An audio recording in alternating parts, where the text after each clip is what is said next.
Arc welding. ठीक है, तो अभी अभी तक हमने क्या किया, ये जो हम क्यों कर रहे हैं, ये सब चीज इतना चैप्टर कर रहे हैं, ये सब चीज क्यों कर रहे हैं, ये सब चीज सी स्विप 3.1 जो एग्जामिनेशन दे रहे, जो लेटेस्ट 2020 2020 में जो लोग एग्जाम देने वाले हैं उसी का ये सिलेबस है।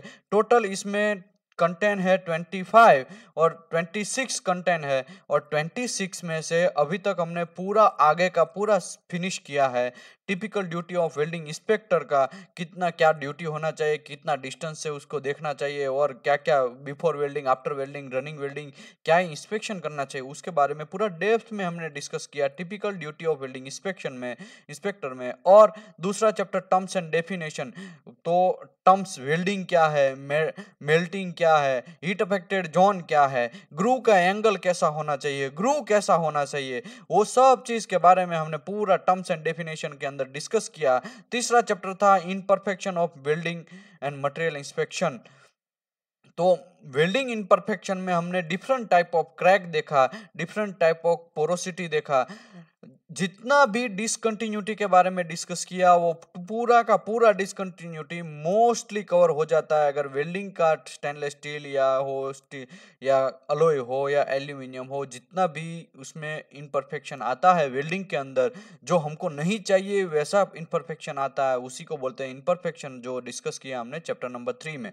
और ये जो चैप्टर नंबर 3 है इतना मोस्ट इंपॉर्टेंट है, उसमें से 40% क्वेश्चन चैप्टर नंबर 3 और chapter number 17 weldability of steel दोनों को मिला के अगर बात करें तो 40% क्वेश्चन सीस्विप 3.1 जो एग्जामिनेशन दे रहे हैं उसी में से आएंगे। उसके बाद में हमने डिस्कस किया डिस्ट्रक्टिव एग्जामिनेशन। डिस्ट्रक्टिव एग्जामिनेशन में हमने डेप्थ में डिस्कस किया कि टेंसाइल कैसे होता है, impact, type of impact, Brinell hardness, और हार्डनेस की बात करें तो ब्रिनल हार्डनेस, रॉकवेल हार्डनेस, और हमारा तीसरा टाइप का है विकर हार्डनेस। वो तीनों के बारे में डेप्थ में डिस्कस किया, कैसे इंस्पेक्शन करते हैं, कैसे उसको यूज करते हैं, कौन से मटेरियल में कौन सा हार्डनेस यूज करना चाहिए, और हीट अफेक्टेड जोन में कौन सा जनरली हार्डनेस यूज होता है, वेल्ड मेटल में कौन सा हार्डनेस यूज होता है, वो सब चीज के बारे में डेप्थ में डिस्कस किया। उसके बाद में बैंड टेस्ट के बारे में हमने पूरा डिस्कस किया। बैंड टेस्ट में साइड बैंड, रूट बैंड, और फेस बैंड और लॉन्जिट्यूडनल बैंड, ये चारों बैंड के बारे में, और उसका बैंड टेस्ट का क्राइटेरिया, एक्सेप्टेंस क्राइटेरिया क्या होता है वो उसके बारे में डिस्कस किया। वो सब चीज जितना भी डिस्ट्रक्टिव एग्जामिनेशन है उसी में हमने चैप्टर नंबर 4 में डिस्कस किया। और उसके बाद में हमने चैप्टर नंबर 6 डिस्कस किया वेल्डर एंड वेल्डर क्वालिफिकेशन, कि भाई डब्ल्यूपीएस कैसे बनाते हैं। प्रपोज्ड डब्ल्यूपीएस सबसे पहले बनाना है, प्रपोज्ड डब्ल्यूपीएस के बाद उसमें run by run welding inspector है वो मार्किंग लिखेगा कि इसमें इतना करंट लिया वेल्डर ने, या फिर हमारा डब्ल्यूपीएस में इतना करंट यूज हुआ, इतना वोल्टेज हुआ, इतना ट्रैवल स्पीड हुआ, सब चीज रन बाय रन इंस्पेक्शन करेगा, run by run, electrode by electrode वो लिखेगा। उसके बाद में वो लिखा हुआ पूरा ट्रांसफर करेगा पीक्यूआर में, प्रपोज्ड जो पीक्यूआर है, प्रपोज्ड डब्ल्यूपीएस है, उसी में वो ट्रांसफर करेगा, और उसमें विजुअल एग्जामिनेशन करेगा। पीटी और एमटी दोनों में से कोई एक चीज करेगा, आरटी और यूटी दोनों में से कोई एक चीज करेगा। ये तीनों फिनिश होने के बाद फिर डिस्ट्रक्टिव एग्जामिनेशन में जाएगा। डिस्ट्रक्टिव एग्जामिनेशन डब्ल्यूपीएस का tensile compulsory, macro compulsory, band compulsory, ये तीनों तो कंपलसरी करना ही है। उसके बाद में अगर क्लाइंट का एक्स्ट्रा रिक्वायरमेंट है तो इंपैक्ट टफनेस, कोरोजन रेजिस्टेंस, जो भी हार्डनेस, सब चीज जो भी क्लाइंट का रिक्वायरमेंट है उसके हिसाब से अगर करना है तो कर सकते हैं, लेकिन टेंसाइल, बैंड और मैक्रो तीनों तो कंपलसरी हमको करना ही है। तो वो सब चीज पूरा डिस्कस किया हमने डब्ल्यूपीएस में, और वो उसका जितना भी रिजल्ट आता है वो प्रपोज्ड डब्ल्यूपीएस या प्रपोज्ड हमारा पीक्यूआर है उसी में डालना है। और वो चीज जो डालने के बाद वो एक्सेप्ट होता है तो उसको डब्ल्यूपीएस में कन्वर्ट करना है। डब्ल्यूपीएस में लिखने के टाइम हमको नॉन एसेंशियल वेरिएबल है, सप्लीमेंट्री और एसेंशियल वेरिएबल तीनों कंपलसरी उसमें लिखना है, तो वो हो गया हमारा डब्ल्यूपीएस। वेल्डर का क्वालिफिकेशन की बात करें तो वेल्डर में क्या करना है, सबसे पहले एज पर डब्ल्यूपीएस हमने अप्रूव्ड डब्ल्यूपीएस बनाया, उसी के हिसाब से वो वेल्डर टेस्ट पीस बनाएगा, उसमें run by run welder welding मारेगा, वेल्डिंग इंस्पेक्टर सब चीज नोट करेगा, और उसमें विजुअल एग्जामिनेशन करेगा। पीटी और एमटी दोनों में से कोई एक, आरटी और यूटी दोनों में से कोई एक। इतना चीज करने के बाद फिर मैक्रो एग्जामिनेशन या करना चाहे तो करना, वरना बैंड टेस्ट तो करना ही है। वो उतना चीज करने के बाद वेल्डर हमारा यहाँ पे क्वालिफाई हो जाता है, अगर वो एक्सेप्टेंस लिमिट में आता है तो उसको बोलते हैं वेल्डर क्वालिफिकेशन। उसके बाद में मटेरियल इंस्पेक्शन के बारे में पूरा डेप्थ में डिस्कस किया कि कार्बन का क्या इंपॉर्टेंट है, क्रोम का क्या इंपॉर्टेंट इंपॉर्टेंट है, निकल का क्या इंपॉर्टेंट है। निकल लो टेम्परेचर एलिमेंट है, तो जहाँ पे लो टेम्परेचर वर्क होता है, लो टेम्परेचर जहाँ पे चाहिए हमको, वहाँ पे निकल का यूज करते हैं। क्रोम रेजिस्टेंस करता है, क्रोम जितना डालेंगे उतना हमारा कोरोजन कम होगा, जितना कम डालेंगे उतना कोरोजन ज्यादा होगा। तब हमको, लेकिन ये भी आपको याद रखना है, जो आपका रिक्वायरमेंट रहेगा उसके हिसाब से कॉस्ट भी लगता है। क्रोम अगर ज्यादा मटेरियल में है, इसका मतलब आपको कॉस्टली मटेरियल है, जैसे कि स्टेनलेस स्टील डुप्लेक्स है, उसमें क्रोम परसेंटेज 22%, 20 से ज्यादा, 9% से ज्यादा, 18% से ज्यादा क्रोम रहता है, तो उसका कॉस्ट थोड़ा ज्यादा है स्टेनलेस स्टील का। अलॉय स्टील का थोड़ा कम है, और स्टेनलेस स्टील का, और सॉरी, ये हमारा कार्बन स्टील का और थोड़ा कम है। तो सब का जो एलिमेंट है, अलोइंग एलिमेंट है, सबका अपना अपना काम है, वो क्या कैसे काम करता है उसके बारे में पूरा डेप्थ में मटेरियल इंस्पेक्शन के बारे में उसमें हमने डिस्कस किया। उसमें मटेरियल इंस्पेक्शन करने के टाइम हमको क्या क्या इंस्पेक्शन करना चाहिए वो भी डिस्कस किया।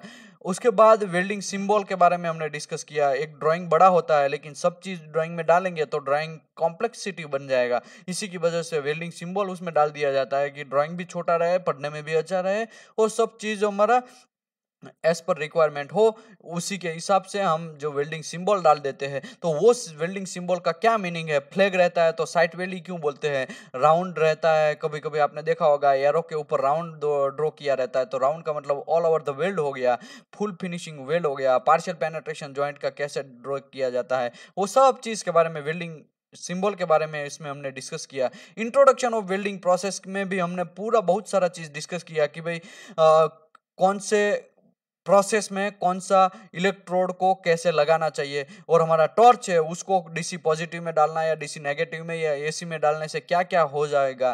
तो वो सब चीज के बारे में पूरा डेप्थ में डिस्कस, हीट इनपुट के बारे में पूरा हमने डिस्कस किया in introduction of welding process. MMA welding में अभी हमने पूरा डिस्कस किया कि एमएमए वेल्डिंग क्या होता है, कैसे होता है, वेल्डिंग कैसे मारता है, उसका आगे का टॉर्च के अंदर क्या कांड हो जाता है, क्या उसमें मेटलर्जिकल होता है, मेटलर्जिकल फॉर्मूला क्या क्रिएट होता है, वो सब चीज के बारे में, क्यों वेल्डिंग होता है, क्यों वेल्डिंग नीचे फ्लो होता है, ऊपर ही फ्लो क्यों नहीं होता है, वेल्डिंग जो होता है उसका वीविंग क्यों इतना ही रहता है, वो सब चीज के बारे में पूरा हमने एमएमए वेल्डिंग में डिस्कस किया। आज हम डिस्कस करने जा रहे हैं चैप्टर नंबर 12, जिसका नाम है tungsten inert gas welding.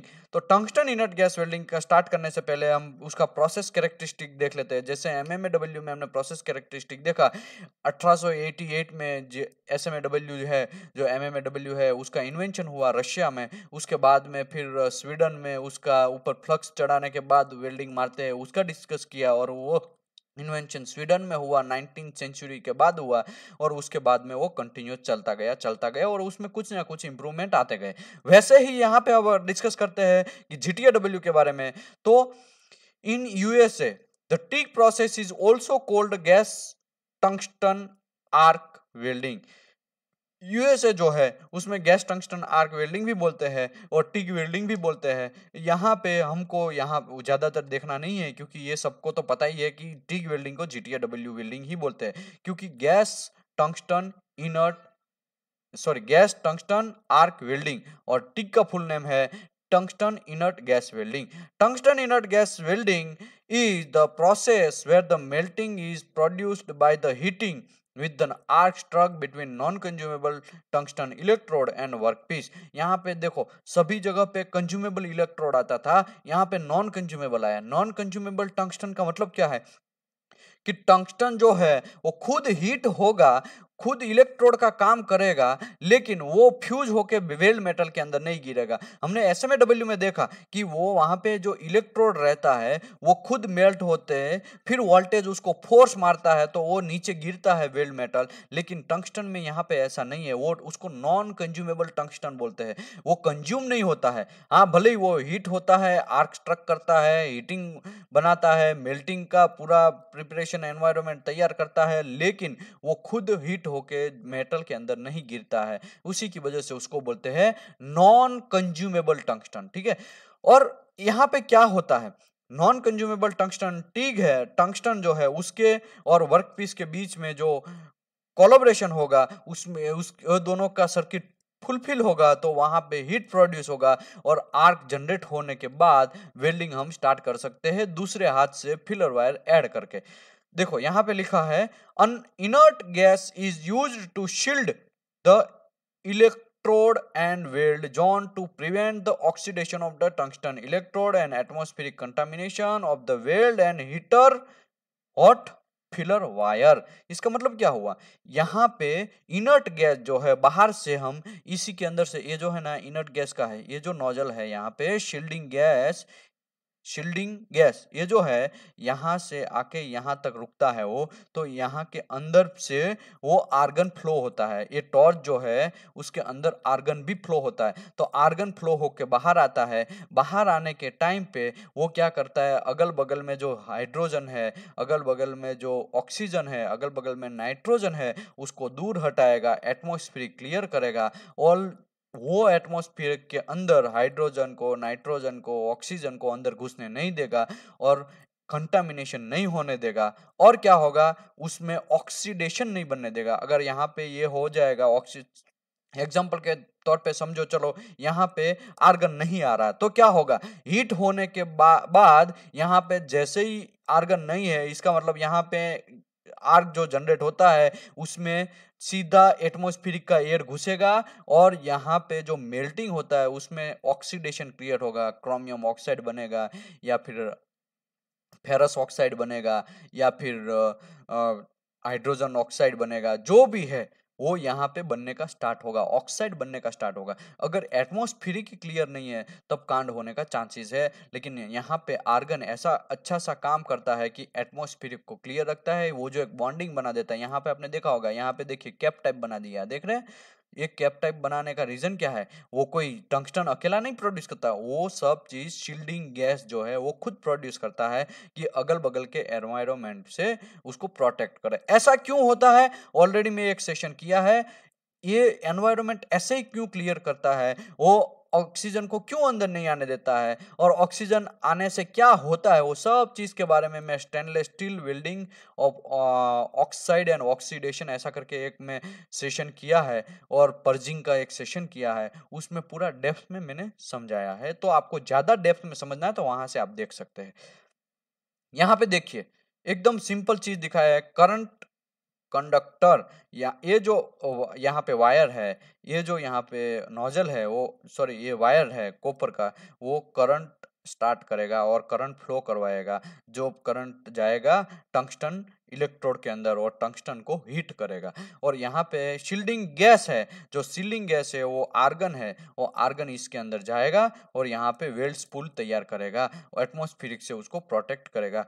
Non contact tube, ये जो यहाँ पे है कॉन्टेक्ट ट्यूब है, कॉन्टेक्ट ट्यूब लूज भी कर सकते हैं, कॉन्टेक्ट ट्यूब आप टाइट भी कर सकते हैं। यहाँ पे एक जस्ट बगल में एक रेगुलेटर रहता है, उसको थोड़ा टाइट करेंगे तो टाइट हो जाएगा। रेगुलेटर ये है, मैं यहाँ पे दिखा रहा हूँ कर्सर से, इतना उससे यहाँ पे ये जो है ये राउंड स्क्रूज टाइप जैसा रहता है, उसको जैसे घुमाएंगे वैसा टाइट होता जाएगा, अगर नहीं घुमाएंगे तो लूज होता रहेगा, उल्टा घुमाएंगे तो लूज रहेगा और सीधा घुमाएंगे क्लॉकवाइज घुमाएंगे तो टाइट होता रहेगा, ताकि ये टंगस्टन नीचे ना गिर जाए। कभी कभी टंगस्टन को भी टाइट पकड़ना पड़ता है भाई, हीटिंग इतना होता है तो कभी कभी टंगस्टन लूज होके वेल्ड मेटल के अंदर गिर के टंगस्टन इंक्लूजन ना आए, इसके लिए हमको टंगस्टन को टाइट करना रहता है। उसी की वजह से यहाँ पे ये जो है रेगुलेटर है, यहाँ पे ये जो मैं ऊपर का टोपी जो दिखाया वो कोई शो का नहीं है और अच्छा दिखने के लिए ये हम रखते हैं ऐसा नहीं है, वो उसका भी सबका काम है, ठीक है।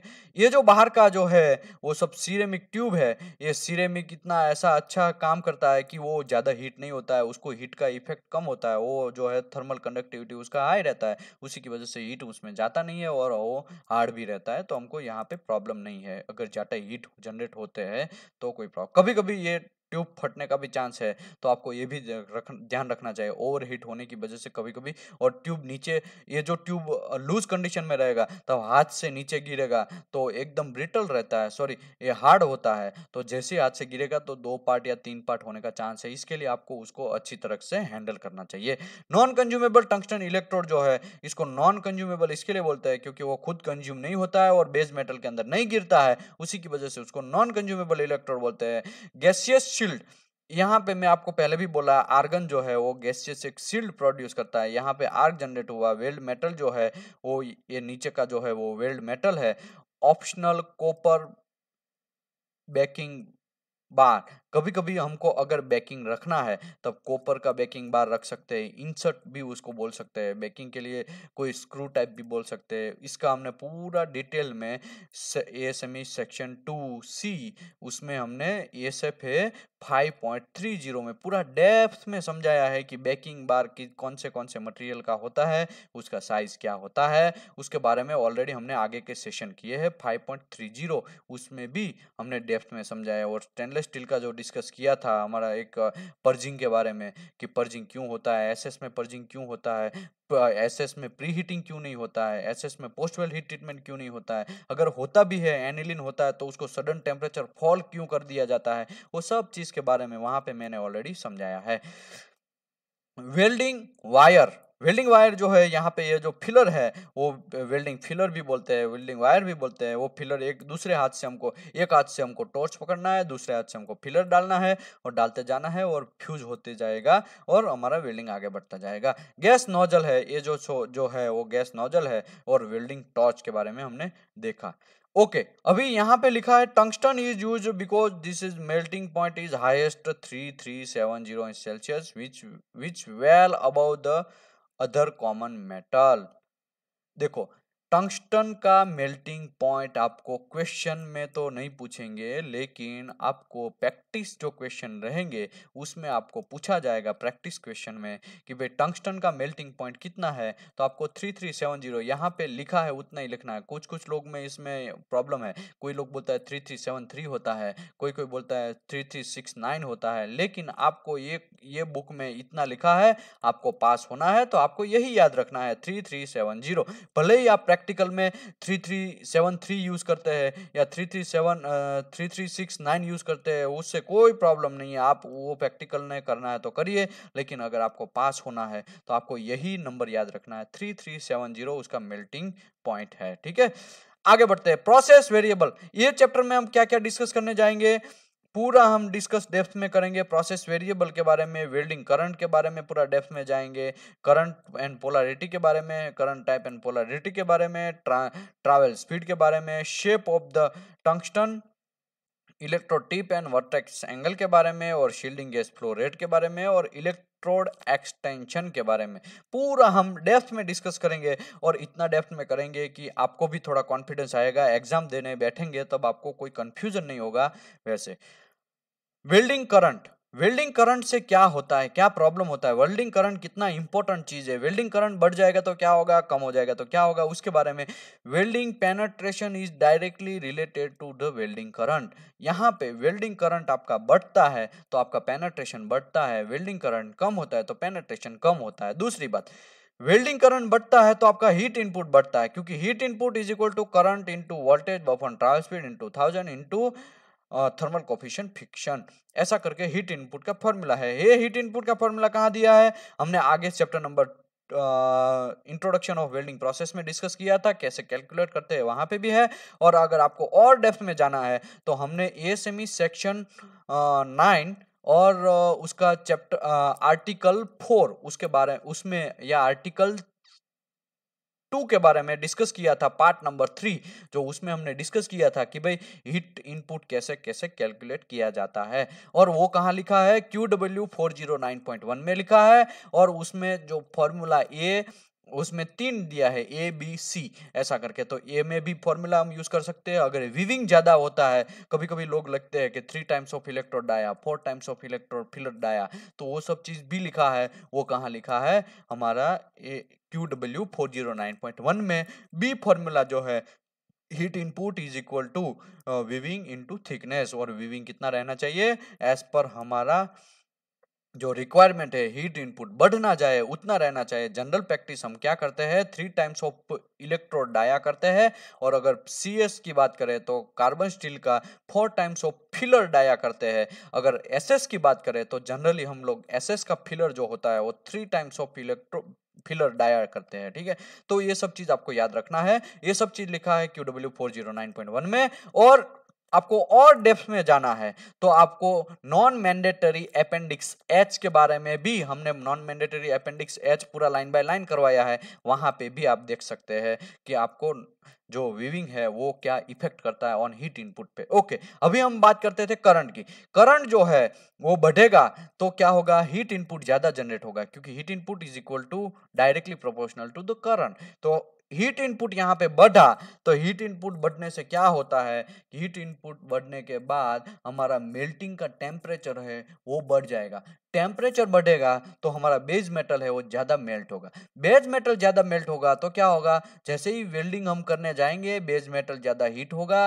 बेस मेटल हीट होगा तो वो जो उसका बेस मेटल और हमारा फिलर मेटल है दोनों हीट होने के बाद जहां पे ग्रूव है उसके अंदर वो पानी जैसे फ्लो होगा, नॉट नॉट वाटर, बट ऐसा आप समझ लीजिए, समझने के लिए मैं समझा रहा हूं कि जैसे हम एक बाल्टी है या एक ग्लास है उसमें पानी है वो फ्लोर के अंदर डालते हैं तो कैसे वो स्प्रेड होता है धीरे धीरे पूरा फ्लोर पे, वैसे ही अगर यहाँ पे हीट ज़्यादा है, मेल्टिंग ज़्यादा होता है, तो मेल्टिंग ज़्यादा होने की वजह से वो बेस मेटल जहाँ पे ग्रूव है, ग्रूव के अंदर ज़्यादा फ्लो अंदर होगा और अंदर जितना डीप जाएगा उसको बोलते हैं पेनेट्रेशन। तो पेनेट्रेशन ज़्यादा रहेगा, करंट ज़्यादा है तो पेनेट्रेशन ज़्यादा रहेगा। करंट कम है तो क्या होगा, करंट कम है तो मैं आपको एक जस्ट बोल रहा हूँ कि एक मिट्टी है, मिट्टी में थोड़ा पानी डालिए और ज्यादा थोड़ा पानी डालिए और फिर उसको घुमाइए, फिर वो ग्लास को फ्लोर के अंदर फ्लो करिए, तो वो क्या करेगा, इतना ज्यादा जब पानी जैसा फ्लो होता था, हमने पानी डाला और जैसे फ्लो हुआ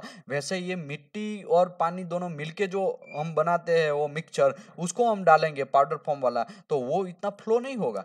तो वैसा ही यहाँ पे होता है, करंट कम होता है तो थोड़ा उसको मेल्टिंग का ज्यादा प्रॉब्लम हो जाता है। मेल्टिंग यहाँ पे कम होता है, मेल्टिंग कम होता है तो ज्यादा फ्लो हो नहीं पाता है अंदर तक। और क्या होगा, जैसे ही हम वेल्डिंग करेंगे, जहां पे वेल्डिंग बैठेगा, जहां पे मेटल गिरेगा वहां पे ही फ्यूज हो जाएगा, वो नीचे तक डीप तक नहीं जाएगा। उसी की वजह से यहाँ पे करंट अगर लो होता है तो पेनेट्रेशन उसका कम हो जाएगा, करंट ज्यादा होगा तो आपका पेनेट्रेशन ज्यादा हो जाएगा।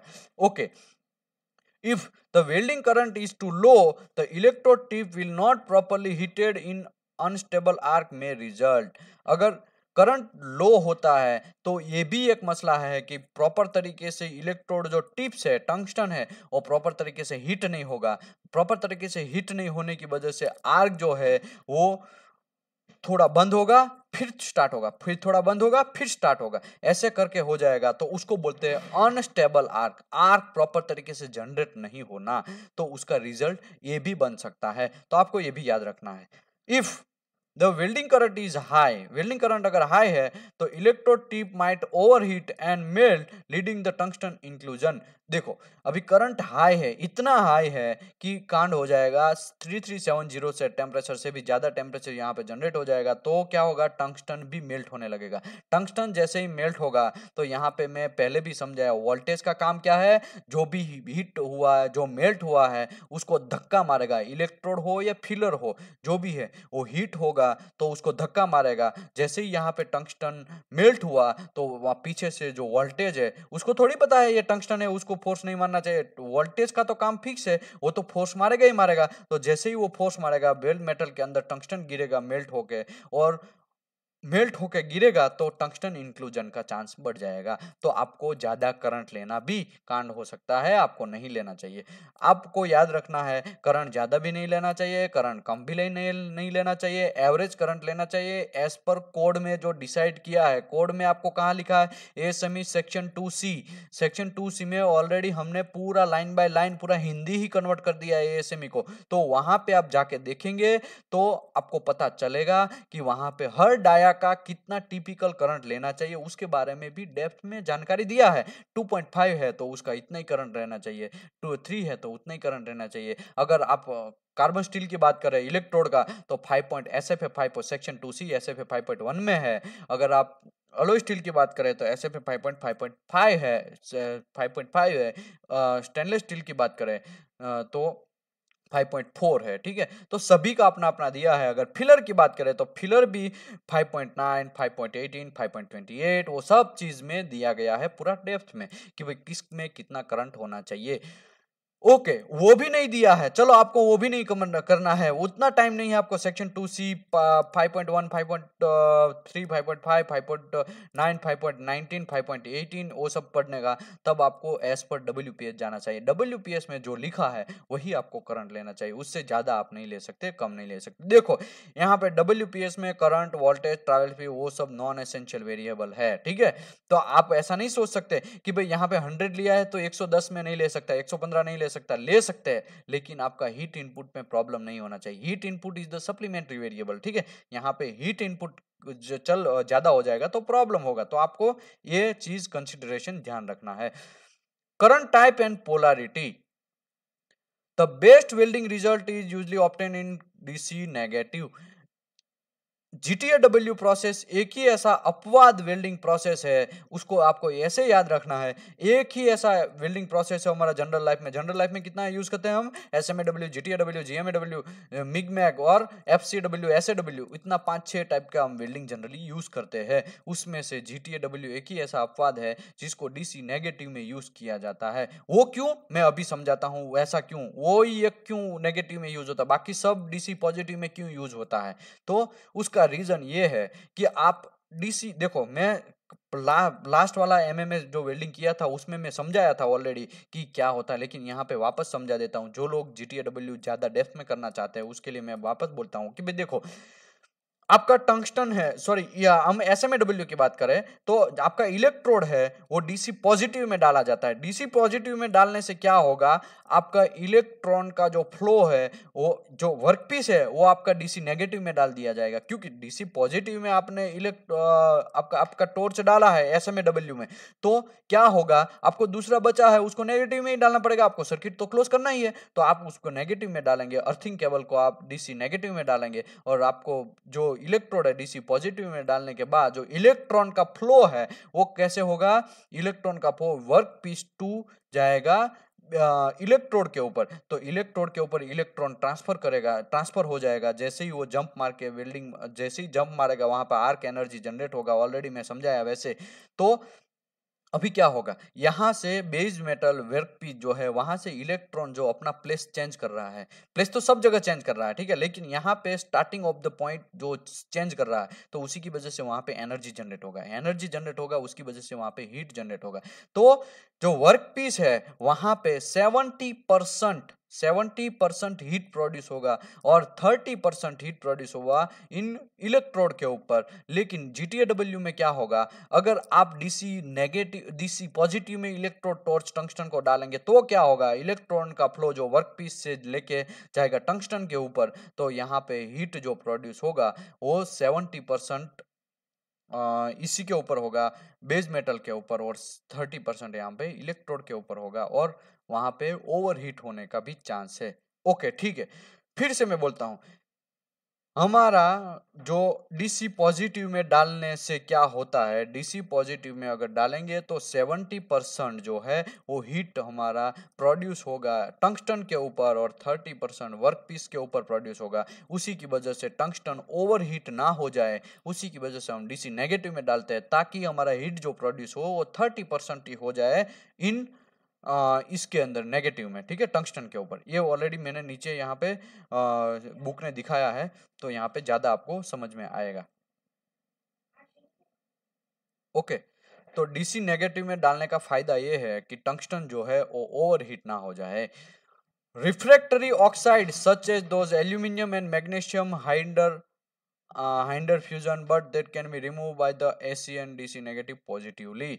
ओके, दूसरी बात, जो एल्यूमिनियम है, मैंगनीज है, वहां पे आपको ज्यादा हीट प्रोड्यूस करना पड़ेगा तब जाके वो वेल्डिंग होगा, क्योंकि उसका थर्मल कंडक्टिविटी का थोड़ा प्रॉब्लम होता है।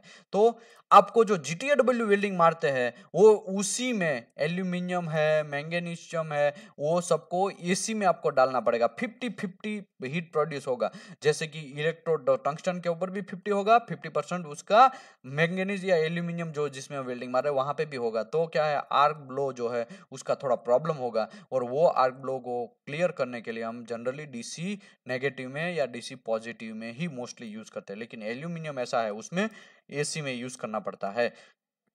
With DC positively connected electrode, DC positive में अगर इलेक्ट्रोड को कनेक्ट करते हैं तो heat is concentrated at the electrode tips and therefore the electrode needs to greater the diameter than the when using the DC negative is overheated of the tungsten to be avoided water cooled torch are DC positively used। देखो मैं आपको पहले भी बोला कि DC negative में डालने से क्या होता है।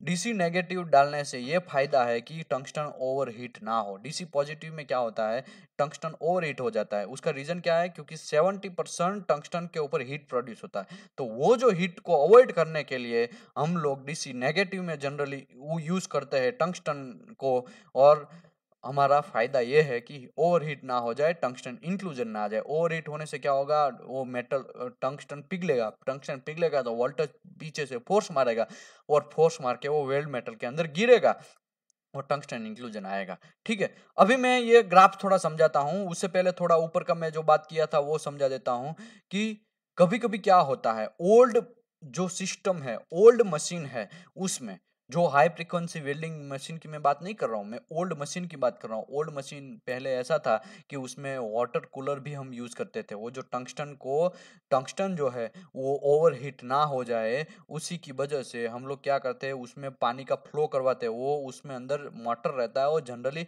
पानी अप एंड डाउन करता रहता है, फ्लो होता रहता है ताकि वो ओवरहीट ना हो।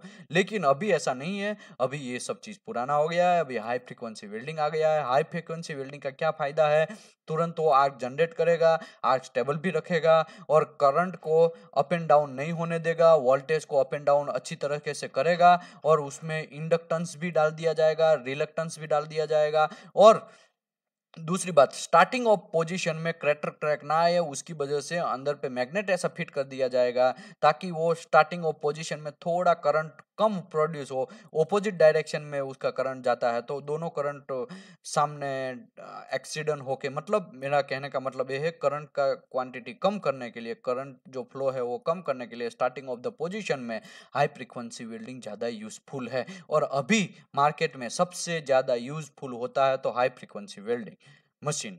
ठीक है, वेल्डिंग मशीन की मैं बात कर रहा हूँ। The current carrying capacity in DC positive electrode is above 1 tenth to the negative and therefore the limited welding section. वो ठीक है, मैं आगे अभी समझाता हूँ। अभी देखो तीनों करंट क्या क्या होता है, तीनों में क्या क्या प्रोड्यूस होता है, तीनों में क्या क्या रिएक्शन होता है। अगर हम डीसी पॉजिटिव में डालते हैं तो क्या होता है, डीसी नेगेटिव में डालते हैं तो क्या होता है, डीसी और एसी में डालते हैं तो क्या होता है, उसके बारे में पूरा डेप्थ में यहाँ पे जानकारी देता हूँ। ये सबसे पहला लास्ट वाला में जो फिगर है उसकी मैं बात करता हूँ। एक डीसी नेगेटिव, डीसी नेगेटिव में अगर आपका टॉर्च है, आपका टॉर्च मतलब ये जो है वो डीसी नेगेटिव में है तो क्या होगा, डीसी नेगेटिव में है तो आपका इलेक्ट्रॉन जो है, वो इलेक्ट्रॉन का फ्लो जो है वो आपका वर्क वर्क पीस से टंगस्टन टिप के ऊपर जाएगा, इलेक्ट्रॉन का फ्लो। इसी की वजह से यहाँ पे क्या होगा, 70% जो हीट है वो वर्क पीस के अंदर प्रोड्यूस होगा और 30% हीट जो है वो टंगस्टन के ऊपर प्रोड्यूस होगा। तो हमारा एकदम बेस्ट पेनेट्रेशन, अच्छा सा वेल्डिंग आएगा, वीविंग भी प्रॉपर होगा, अच्छी तरीके से आएगा। और यहाँ पे मैं जो समझाया, इलेक्ट्रोड से 30% और वर्क पीस 70%। ठीक है, ओके। दूसरी बात, अगर एसी में यूज करते हैं तो 50-50, दोनों में 50-50 इलेक्ट्रॉन जो ट्रांसफर होता है वो वर्क पीस से लेके टंगस्टन के ऊपर ही जाएगा, लेकिन 50-50 हीट प्रोड्यूस होगा और हमारा यहाँ पे भी अच्छा वेल्डिंग आने का चांस है। लेकिन डीसी नेगेटिव में डालते हैं तो इलेक्ट्रॉन का फ्लो है वो टंगस्टन से लेके आएगा वर्क पीस के ऊपर, टंगस्टन से वर्क पीस के अंदर फ्लो होगा तो टंगस्टन के ऊपर ज्यादा हीट प्रोड्यूस होगा और उसका हीट का प्रोड्यूस जो होता है वो 70% होगा। उसकी वजह से टंगस्टन ओवर हीट होने का चांस है और टंगस्टन इंक्लूजन आने का भी चांस है। ठीक है, वेल्ड प्रोफाइल, अगर हम डीसी नेगेटिव में डालेंगे डीप एंड नैरो आएगा वेल्ड प्रोफाइल, और मीडियम और शेड एसी में मीडियम आएगा और डीसी पॉजिटिव में शेडो एंड वाइड आएगा। ठीक है, ये शेडो एंड वाइड आएगा। ठीक है, यहाँ पे दिखाया है। ओके, अभी क्लीनिंग एक्शन, तो डीसी नेगेटिव में हमको कोई क्लीनिंग का जरूरत नहीं है, डीसी पॉजिटिव में थोड़ा क्लीनिंग का जरूरत है और एवरी हाफ साइकिल एसी में तो जरूरत है ही, क्योंकि वहाँ पे डस्ट प्रोड्यूस होता है। यहाँ पे वेल्डिंग जो है वो भी प्रॉपर तरीके से प्रोड्यूस नहीं होता है। Electron electrode capacity. Electrode capacity जो है वो एक्सलेंट है डीसी नेगेटिव में, और एसी में गुड है, थोड़ा ठीक है, उसमें इतना भी अच्छा नहीं है। यहाँ पे भले ही गुड लिखा है लेकिन इतना भी अच्छा नहीं है एसी में, ठीक है, लेकिन लिखा है तो आप याद रखिए गुड है। और यहाँ पे डीसी पॉजिटिव में थोड़ा पुअर है, ये भी आपको याद रखना है। ट्रैवल स्पीड, ट्रैवल स्पीड से क्या कांड होता है, ट्रैवल स्पीड बढ़ता है तो क्या होता है, ट्रैवल स्पीड स्लो होता है तो क्या होता है, उसके बारे में अभी हम देखेंगे। Travel speed affect the both wield profile, wield width and penetration, but effect on the width and more pronounced. Travel speed both के ऊपर डिपेंड करता है। बोथ मतलब क्या, विड्थ एंड पेनिट्रेशन दोनों के ऊपर। अगर आपका ट्रैवल स्पीड ज्यादा है तो आपका ट्रैवल स्पीड ज्यादा होने की वजह से आपका हीट इनपुट कम होगा, क्योंकि heat input is equal to current voltage upon travel speed, ऐसा फॉर्मूला है। तो ट्रैवल स्पीड अगर हाई है तो क्या होगा, आपका जो वो जो फॉर्मूला है वो छोटा बनेगा, मतलब हीट इनपुट कम होगा। हीट इनपुट कम होगा तो आपका जो विड्थ है वो कम होगा और पेनिट्रेशन भी कम होगा। तो ट्रैवल स्पीड इज अगर हाई इंक्रीजिंग, नीचे लिखा ही है लेकिन मैं आपको जल्दी समझा दिया, मेरे को पढ़ के समझाना चाहिए, लेकिन ठीक है छोड़िए। ट्रैवल स्पीड इंक्रीज होता है तो क्या होता है, heat input is equal to 1 upon travel speed है। तो ट्रैवल स्पीड बढ़ा है, इंक्रीज हुआ, इसका मतलब हीट इनपुट कम होता है। हीट इनपुट कम होता है, इसके मतलब कि विड्थ जो है उसका कम होता है, तभी ट्रैवल स्पीड कम हुआ होगा। और विड्थ कम है तो पेनिट्रेशन भी कम जाएगा। ट्रैवल स्पीड रिड्यूस कर दिया, ट्रैवल स्पीड अगर कम करते हैं तो क्या होता है, हीट इनपुट बढ़ जाता है। क्यों, क्योंकि ट्रैवल स्पीड कम करना है, इसका मतलब क्या हुआ कि हम वीविंग जो है वो ज्यादा करते हैं। वीविंग ज्यादा करते हैं, इसकी वजह से हम ज्यादा फास्ट वेल्डिंग भगा नहीं सकते हैं। वीविंग ज्यादा करना है, इसका मतलब कि यहाँ पे पेनिट्रेशन भी डेप्थ में जाएगा, क्योंकि मेल्टिंग ज्यादा होगा एक ही जगह पे। वीविंग आप ज्यादा कर रहे हैं, एक ही जगह से आगे थोड़ा धीरे धीरे बढ़ रहा है, तो वहां पे मेल्टिंग ज्यादा होगा। और मेल्टिंग ज्यादा होगा तो स्टार्टिंग ऑफ द चैप्टर अभी मैं समझाया कि एक पानी का ग्लास है, उसको जमीन के ऊपर फ्लो करवाइए या फ्लोर के ऊपर या फिर स्टाइल के ऊपर फ्लो करवाइए तो कैसे पसरेगा, एकदम पानी एकदम सब जगह से बराबर तरीके से फ्लो होगा। वैसे ही बेस मेटल में भी ट्रायल स्पीड ज्यादा होगा, कम होगा, तो ट्रायल स्पीड कम होने की वजह से यहाँ मेल्टिंग ज्यादा होगा। मेल्टिंग ज्यादा होगा तो एकदम डेप्थ तक पेनिट्रेशन फैल जाएगा और अंदर तक जाएगा, और हमारा विड्थ भी बड़ा रहेगा। तो आपको ये सब चीज समझना है। Tungsten electrode type, there are 4 types का टंगस्टन है, pure tungsten, thoriated tungsten, cerium and lithium electrode tungsten and zirconium electrode tungsten. तो चारों का क्या जरूरत पड़ा तो उसके बारे में हम डिस्कस करते हैं कि भाई प्योर टंगस्टन है वो use welding in light metal. Light metal कौन है, तो कि एल्यूमिनियम लाइट है, मैंगनीज लाइट है, वो सब मेटल में जनरली हम प्योर टंगस्टन ही यूज करते हैं, और वो एसी में यूज करता है। मैं अभी पहले भी आपको बोला कि भाई एल्यूमिनियम है, मैंगनीशियम है, मैंगनीज है और कॉपर है, वो सब लाइट मेटल है, और उसमें एसी में वेल्डिंग अगर मारना है तो हमको एसी में डालना पड़ेगा इलेक्ट्रोड टिप्स को, इलेक्ट्रोड हमारा टॉर्च को, और वो प्योर टंक्शन उसी टाइम पे वहां पे यूज होता है, because their ability to maintain the clean bold and however they they process the poor arc ignition stability in AC. देखिए देखो इसमें क्या होता है, एल्यूमिनियम में आप डालने से प्रॉब्लम कुछ नहीं है, एल्यूमिनियम में हम प्योर टंगस्टन यूज कर लेते हैं, लेकिन वहां पे पुअर आर्क होता है, पुअर आर्क इग्निशन होता है, और आर्क का स्टेबिलिटी भी एसी में नहीं होता है प्रॉपर तरीके। क्यों, क्योंकि देखो एसी में क्या होता है, पहले जीरो से स्टार्ट होता है, फिर एक हाफ साइकिल ऊपर तक जाता है हाईएस्ट पॉइंट पे, फिर नीचे आता है, फिर जीरो पे हो जाए, फिर नेगेटिव में स्टार्ट होता है, फिर वो नेगेटिव का जीरो में होता है, फिर पॉजिटिव में स्टार्ट होता है, फिर नेगेटिव, फिर पॉजिटिव, फिर नेगेटिव, ऐसा करके होता है। तो आर्क ब्लो आपका कैसा होगा, पहले आर्क जनरेट होगा, फिर धीरे धीरे बंद होता जाएगा, फिर पास वापस जनरेट होगा, फिर धीरे धीरे बंद होगा। तो यहाँ पे जो इग्निशन आर्क है वो प्रॉपर तरीके से नहीं होगा। अगर होगा भी इग्निशन आर्क प्रॉपर तरीके से, चलो हो भी गया, वेल्डर ने अच्छी तरीके से, स्किल वेल्डर है, बराबर कर भी लिया, तो उसका स्टेबिलिटी प्रॉपर नहीं रहेगा, या तो धीरे धीरे कम होगा, धीरे धीरे ज्यादा होगा, धीरे धीरे कम होगा, धीरे धीरे ज्यादा होगा। तो यहाँ पे ये थोड़ा एक उसका प्रॉब्लम है। और क्लीनिंग एक्शन भी, क्लीन बोल्ड एंड है, इसके लिए हमको यहाँ पे क्लीन भी बार बार करना पड़ता है हमका वेल्डिंग को, तो वो भी ध्यान रखना है। थोराइड टंगस्टन इलेक्ट्रोड, थोराइड में क्या होता है, I alloyed thoriated electrode are alloyed with titanium oxide and improve the initial initiation। देखो पहले अभी मैं क्या बोला, एसी में प्रॉब्लम होता है आर्क का, लेकिन हम ऐसा एक टंगस्टन बनाया थोराइड टंगस्टन जो क्या किया, इनिशियल आर्क जनरेट किया अच्छी तरीके से। आर्क अच्छी तरीके से जनरेट कर तो लेता है, लेकिन वो प्योर टंगस्टन से हमारा जो प्रॉब्लम था वो थोराइड इलेक्ट्रोड में सॉल्व हो गया कि भाई वहां पे आर्क प्रॉपर तरीके से जनरेट नहीं होता था, इग्निशन प्रॉपर नहीं होता था। तो यहाँ पे थोराइड टंगस्टन ऐसा बनाया गया कि भाई प्रॉपर तरीके से वो इनिशियल आर्क बन पाएगा, और करंट कैरिंग कैपेसिटी है वो प्योर टंगस्टन से थोड़ा शार्प और लॉन्गर है, थोड़ा अच्छा है करंट कैरिंग कैपेसिटी। ठीक है, current carrying current carrying capacity का मतलब क्या है भाई, करंट को अच्छी तरह से फ्लो करवाना। तो एसी में क्या होता है, एसी में मैं अब पहले समझाया कि पहले प्लस में जाएगा फिर माइनस, फिर प्लस में फिर माइनस, तो इससे वजह से करंट थोड़ा ज्यादा बढ़ेगा कम होगा, कम होगा ज्यादा होगा, ज्यादा होगा कम होगा, ऐसा ऐसा होता रहेगा। बहुत एक ही सेकंड का बहुत सारा पार्ट में ऐसा होता रहेगा। तो प्रॉब्लम यहाँ पे ये है, करंट प्रॉपरली कैरिंग कैपेसिटी नहीं बनेगा, प्रॉपर तरीके से करंट फ्लो नहीं करवा पाएंगे एसी में। लेकिन ये थोराइड टंगस्टन में हम थोड़ा अच्छा सा फ्लो करवाएंगे और अच्छा सा हमारा लॉन्गर शार्प करंट मेंटेन रहेगा। ठीक है, और उसका कैपेसिटी भी अच्छा रहेगा। लेकिन प्रॉब्लम इसमें यह है कि देखो प्योर टंगस्टन में भी प्रॉब्लम था, लेकिन थोराइड टंगस्टन में भी ये प्रॉब्लम है कि वो थोड़ा रेडियो एक्टिव है।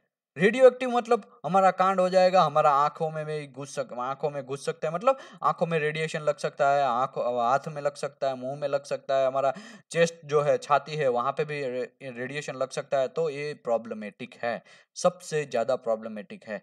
तो वो भी प्रॉब्लम सॉल्व करने के लिए क्या किया, सिरेनियम सीरिएटेड एंड लिंथेनाइड इलेक्ट्रोड, सीरिएटेड एंड लिंथेनाइड इलेक्ट्रोड का हमने जनरेट किया। तो उसमें क्या होता है, उसमें ये रेडियो एक्टिव भी नहीं है, और प्योर टंगस्टन में जैसा आर्क इग्निशन का प्रॉब्लम हुआ था वो भी सॉल्व हो गया। तो ये दोनों का जो है प्रॉब्लम वो इसमें सॉल्व हो जाता है सीरिएटेड एंड लिंथेनाइड इलेक्ट्रोड में। वो क्या है अभी हम डिस्कस कर, ठीक है। ये थोराइड इलेक्ट्रोड में एक चीज में बोलना भूल गया, वो डस्ट बार बार डस्ट जनरेट करता है। जब हम इलेक्ट्रोड है, थोराइड इलेक्ट्रोड में क्या करते हैं हम, जब टंगस्टन का आगे का टिप्स है वो वेल्डिंग मारने के लिए उसको शार्प करते हैं, उसको घिसते हैं, एमरी से हो या फिर पेपर से हो, जो भी है, हम ग्राइंडिंग से हो, तो वो डस्ट क्रिएट करता है। और वो डस्ट का क्या करता है, वो डस्ट टंगस्टन का दूसरा पार्ट है वो उसमें चिपक जाता है, और ड्यूरिंग वेल्डिंग कंडीशन में वो डस्ट वेल्डिंग के अंदर जाने का भी कोशिश करता है। तो ये भी एक थोरिएटेड इलेक्ट्रोड का प्रॉब्लम है। लेकिन सीरिएटेड एंड लिंथेनाइड इलेक्ट्रोड में ये कोई प्रॉब्लम नहीं है, दोनों प्रॉब्लम सोल्व हो गया, रेडियो एक्टिव भी नहीं है और आर्क इग्निशन भी प्रॉपर तरीके से करता है। ठीक है, उसके बाद करते हैं, are alloyed to cerium and lanthanum oxide. ठीक है, for the same reason of thoriated electrode they operated successfully DC में भी और ईसी में भी, but since cerium and lanthanum are not radioactive, पहले क्या था, थोरिएटेड रेडियो एक्टिव था जिसमें प्रॉब्लम था, लेकिन ये प्रॉब्लम हमने इसमें सॉल्व कर दिया। तो ऐसा टंगस्टन इलेक्ट्रोड भी यूज करते हैं, और ये जो है their type has been used replaced for the thoriated electrode, तो उसका रिप्लेसमेंट किया। देखो अभी ये ठीक हो गया, लेकिन जिरकोनाइट इलेक्ट्रोड है, जिरकोनाइटेड इलेक्ट्रोड है, वो क्या है, zirconiated electrode are alloyed to zirconium oxide. ठीक है, जिरकोनियम ऑक्साइड से वो बनाया गया और उसमें कुछ जिरकोनियम थोड़ा ऐड कर दिया गया। Operating characteristic of this electrode fall between the thoriated type and pure tungsten. उसमें क्या है, थोराइड टाइप इलेक्ट्रोड और प्योर टंगस्टन का दोनों का एक, देखो अभी तक क्या था, हमने प्योर टंगस्टन किया, थोराइड इलेक्ट्रोड किया, दोनों में कुछ कुछ प्रॉब्लम कांड हुआ था। तो वो दोनों प्रॉब्लम हमने सीरिएटेड एंड लिंथेनाइड इलेक्ट्रोड में भी सॉल्व किया और जिरकोनिएट इलेक्ट्रोड में भी हम सॉल्व करेंगे। वो दोनों का प्रॉब्लम इसमें भी थोड़ा सॉल्व होता दिख रहा है, since they are able to retain the ball end during the welding.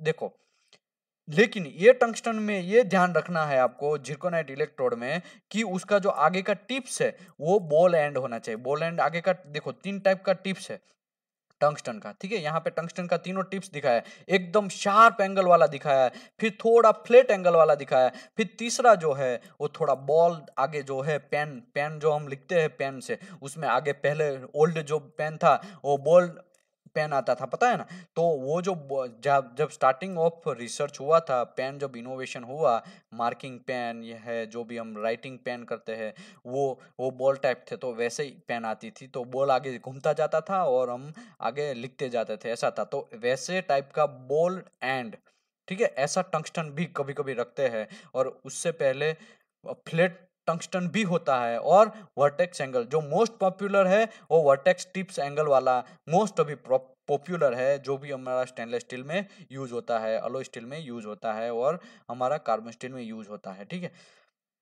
देखो अभी जो जिरकोनाइट इलेक्ट्रोड है वो मोस्टली एसी में ही यूज होता है। देखो प्योर टंगस्टन जो था वो क्या था, एसी में कांड होता था, उसको एसी में आर्क स्टेबिलिटी का प्रॉब्लम था, तो उसी की वजह से जिरकोनाइट इलेक्ट्रोड को ऐसा बनाया गया कि वो एसी में भी अच्छी तरीके से चल सके, और जिरकोनियम ऑक्साइड का वो बनाया गया, ठीक है। टंगस्टन तो उसमें मेन पार्ट है ही। आप सोचेंगे कि टंगस्टन की बात कर रहे हैं यार बीच में, यार जिरकोनियम क्यों डाल रहे हैं, तो जिरकोनियम ऑक्साइड उसमें कुछ डाल दिया जाएगा ताकि, और वो मिश्र बना के उसका फिर टंगस्टन बना दिया जाएगा, तो उसको बोलते हैं जिरकोनाइट इलेक्ट्रोड टंगस्टन। आगे बढ़ते हैं। Shape of the tungsten tips. Shape of the tungsten tips, तो तीन टाइप का शेप रहता है यहाँ पे।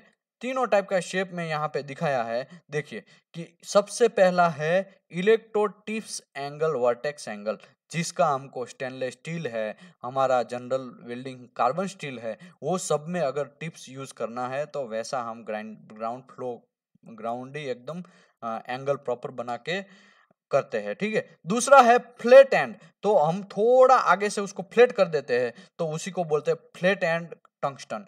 तीसरा है बोल एंड, जो देखो सभी का मैं अभी जल्दी बात कर लेता हूं, अभी इतना टाइम नहीं है कि पूरा एक एक पॉइंट को हम डेप्थ में जाए, लेकिन चलो एक शेप ऑफ टंगस्टन ज्यादा इसमें क्वेश्चन आते हैं तो मैं कर लेता हूं।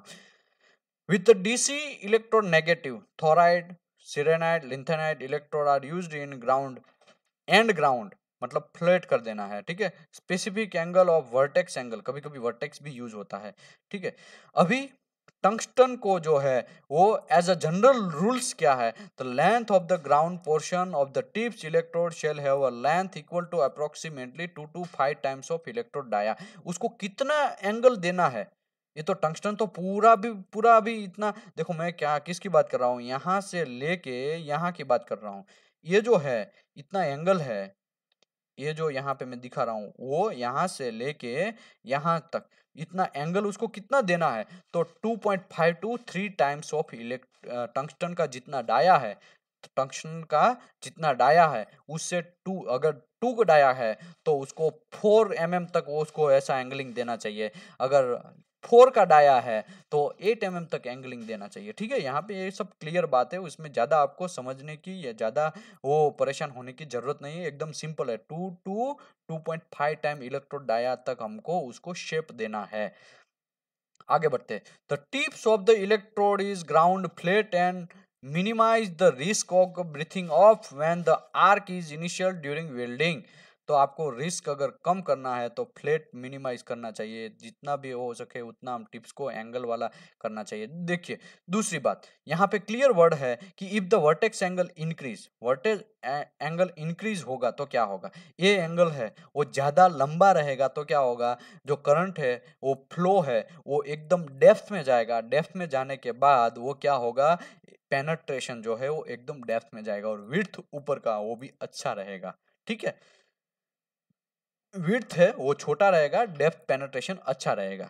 लेकिन वो जैसे ही एंगल कम होता जाता है, जैसे कि फ्लैट है और बॉल टाइप है और इसमें जाएंगे, तो क्या होगा, तो ऐसा होगा कि भाई बॉल और एंड में क्या होने का चांस है कि भाई आपका जो वेल्डिंग है वो डीप पेनेट्रेशन नहीं होगा, लेकिन ऊपर का वीविंग विड्थ है वो ज्यादा बढ़ जाएगा। ऊपर वीविंग ज्यादा मानना है तो हो जाएगा, तो वो करने का चांस ज्यादा है। तो आपको यहाँ पे क्लियर दिखा है जितना आप एंगल बढ़ाएंगे उतना पेनेट्रेशन ज्यादा है। ये सब चीज क्यों आपको पता होना चाहिए। कभी कभी ऐसा होता है कि डीप डीप ऑफ वेल्डिंग करना पड़ेगा, कभी कभी वहां पे रूट है तो रूट में हमको टंगस्टन को ज्यादा वर्टेक्स बनाना पड़ेगा, और हमारा फाइनल है उसमें वर्टेक्स नहीं बनाएंगे, थोड़ा बहुत फ्लैट रहेगा तब भी चलेगा। तो वैसी कंडीशन में कैसा वेल्डिंग किस कंडीशन में चाहिए वैसा आप टंगस्टन बनाएंगे तो आपको अच्छा है। और ये सब चीज वेल्डर को तो पता होना ही चाहिए, लेकिन वेल्डिंग इंस्पेक्टर को भी पता होना चाहिए। कभी कभी वेल्डर आपको उठा ना बना दे, वेल्डिंग आपको वेल्डर जो है वो आपको ब्लफ ना कर दे, तो उसी की वजह से आपको भी ये सब चीज पता होना चाहिए। कभी कभी वेल्डर आपको आके कंप्लेंट करता है, सर ये टंगस्टन प्रॉपर नहीं है। टंगस्टन प्रॉपर नहीं है, तुम्हारा टेक्निक प्रॉपर नहीं है, आपको समझाना चाहिए। अगर ये सब चीज आपको पता रहेगा तब आप समझा पाएंगे ना। आपको ये सब चीज पता ही नहीं है कि वर्टेक्स एंगल ज्यादा है तो आपका डीप पेनिट्रेशन जाएगा, सर यहाँ पे पेनिट्रेशन नहीं आ रहा है, वेल्डर आके कंप्लेंट करता है, तो आपको उसको समझाना चाहिए तुम्हारा टंगस्टन दिखा कैसा है, तुम्हारा टंगस्टन एकदम वर्टेक्स होना चाहिए, तभी जाकर वो पेनिट्रेशन प्रॉपर आएगा। अगर तुम प्रॉपर तरीके से यहाँ पे फ्लैट रखेगा टंगस्टन को तो क्या कैसा आएगा, घंटा भी नहीं आएगा पेनिट्रेशन। आपको ये सब चीज समझाना चाहिए। ओके, अभी आगे बढ़ते हैं। For AC welding pure and zirconiated electrode are used. Zirconiated और प्योर जो टंगस्टन है उसी को हम एसी वेल्डिंग में यूज करना चाहिए। और एसी वेल्डिंग में यूज करने के टाइम उसका आर्क इग्निशन का प्रॉब्लम रहता है, उसी की वजह से उसका जो आगे का टिप्स है वो बॉल एंड रहना चाहिए। ठीक है, यहाँ पे जो ये दिखाया है तीसरा फिगर, वो तीसरा फिगर में अगर एसी में यूज करते हैं तो ऐसा होना चाहिए। अगर एल्यूमिनियम में भी आप यूज करते हैं, मैंगनीज में भी यूज करते हैं, तो उसका टिप जो है वो तीसरा में दिखाया है ये बॉल एंड ऐसा करके, तो वैसा होना चाहिए। ठीक है, तो आपको ये सब चीज याद रखना है। ये इसके लिए याद रखना है क्योंकि वेल्डर आपको कोई क्वेरी जनरेट करता है तो आपको पता होना चाहिए कि हाँ इसमें ऐसा हुआ ऐसा करके। ठीक है, इन एसी वेल्डिंग प्योर और zirconite tungsten electrode are used. These are used to hemispherical ball end, वो भी हमने समझा दिया। और बॉल एंड रखना चाहिए, ग्राउंड कभी कभी ग्राउंड फ्लश भी रहता है, आर्क इग्निशन प्रॉपर तरीके से इंक्रीज हो, उसी की वजह से ऐसा करना आपके लिए अच्छी बात है।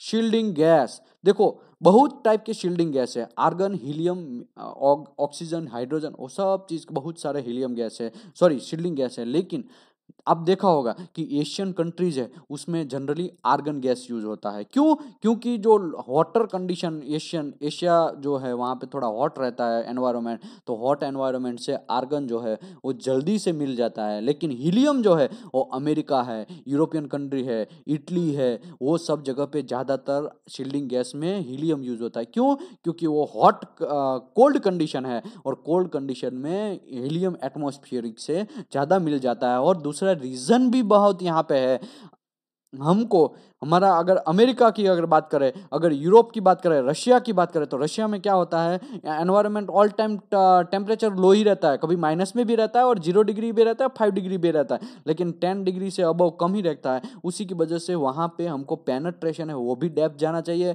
वो हमारा वेल्डिंग है वो भी वाटर वेल्डिंग रहना चाहिए। तो उसी की वजह से क्या करते हैं लोग लोग वहाँ पे हीलियम ज़्यादातर यूज़ करते हैं। हीलियम जो है वो हॉटर गैस है, आर्गन है वो थोड़ा कोल्डर गैस है। तो एशिया में तो ऑलरेडी टेम्परेचर ज़्यादा ही रहता है, तो उसमें हमको ज़्यादा वो हीलियम यूज़ करने का ज़रूरत नहीं है। अगर अगर हमने यहाँ पे एशिया में हीलियम यूज़ किया तो क्या कांड होगा?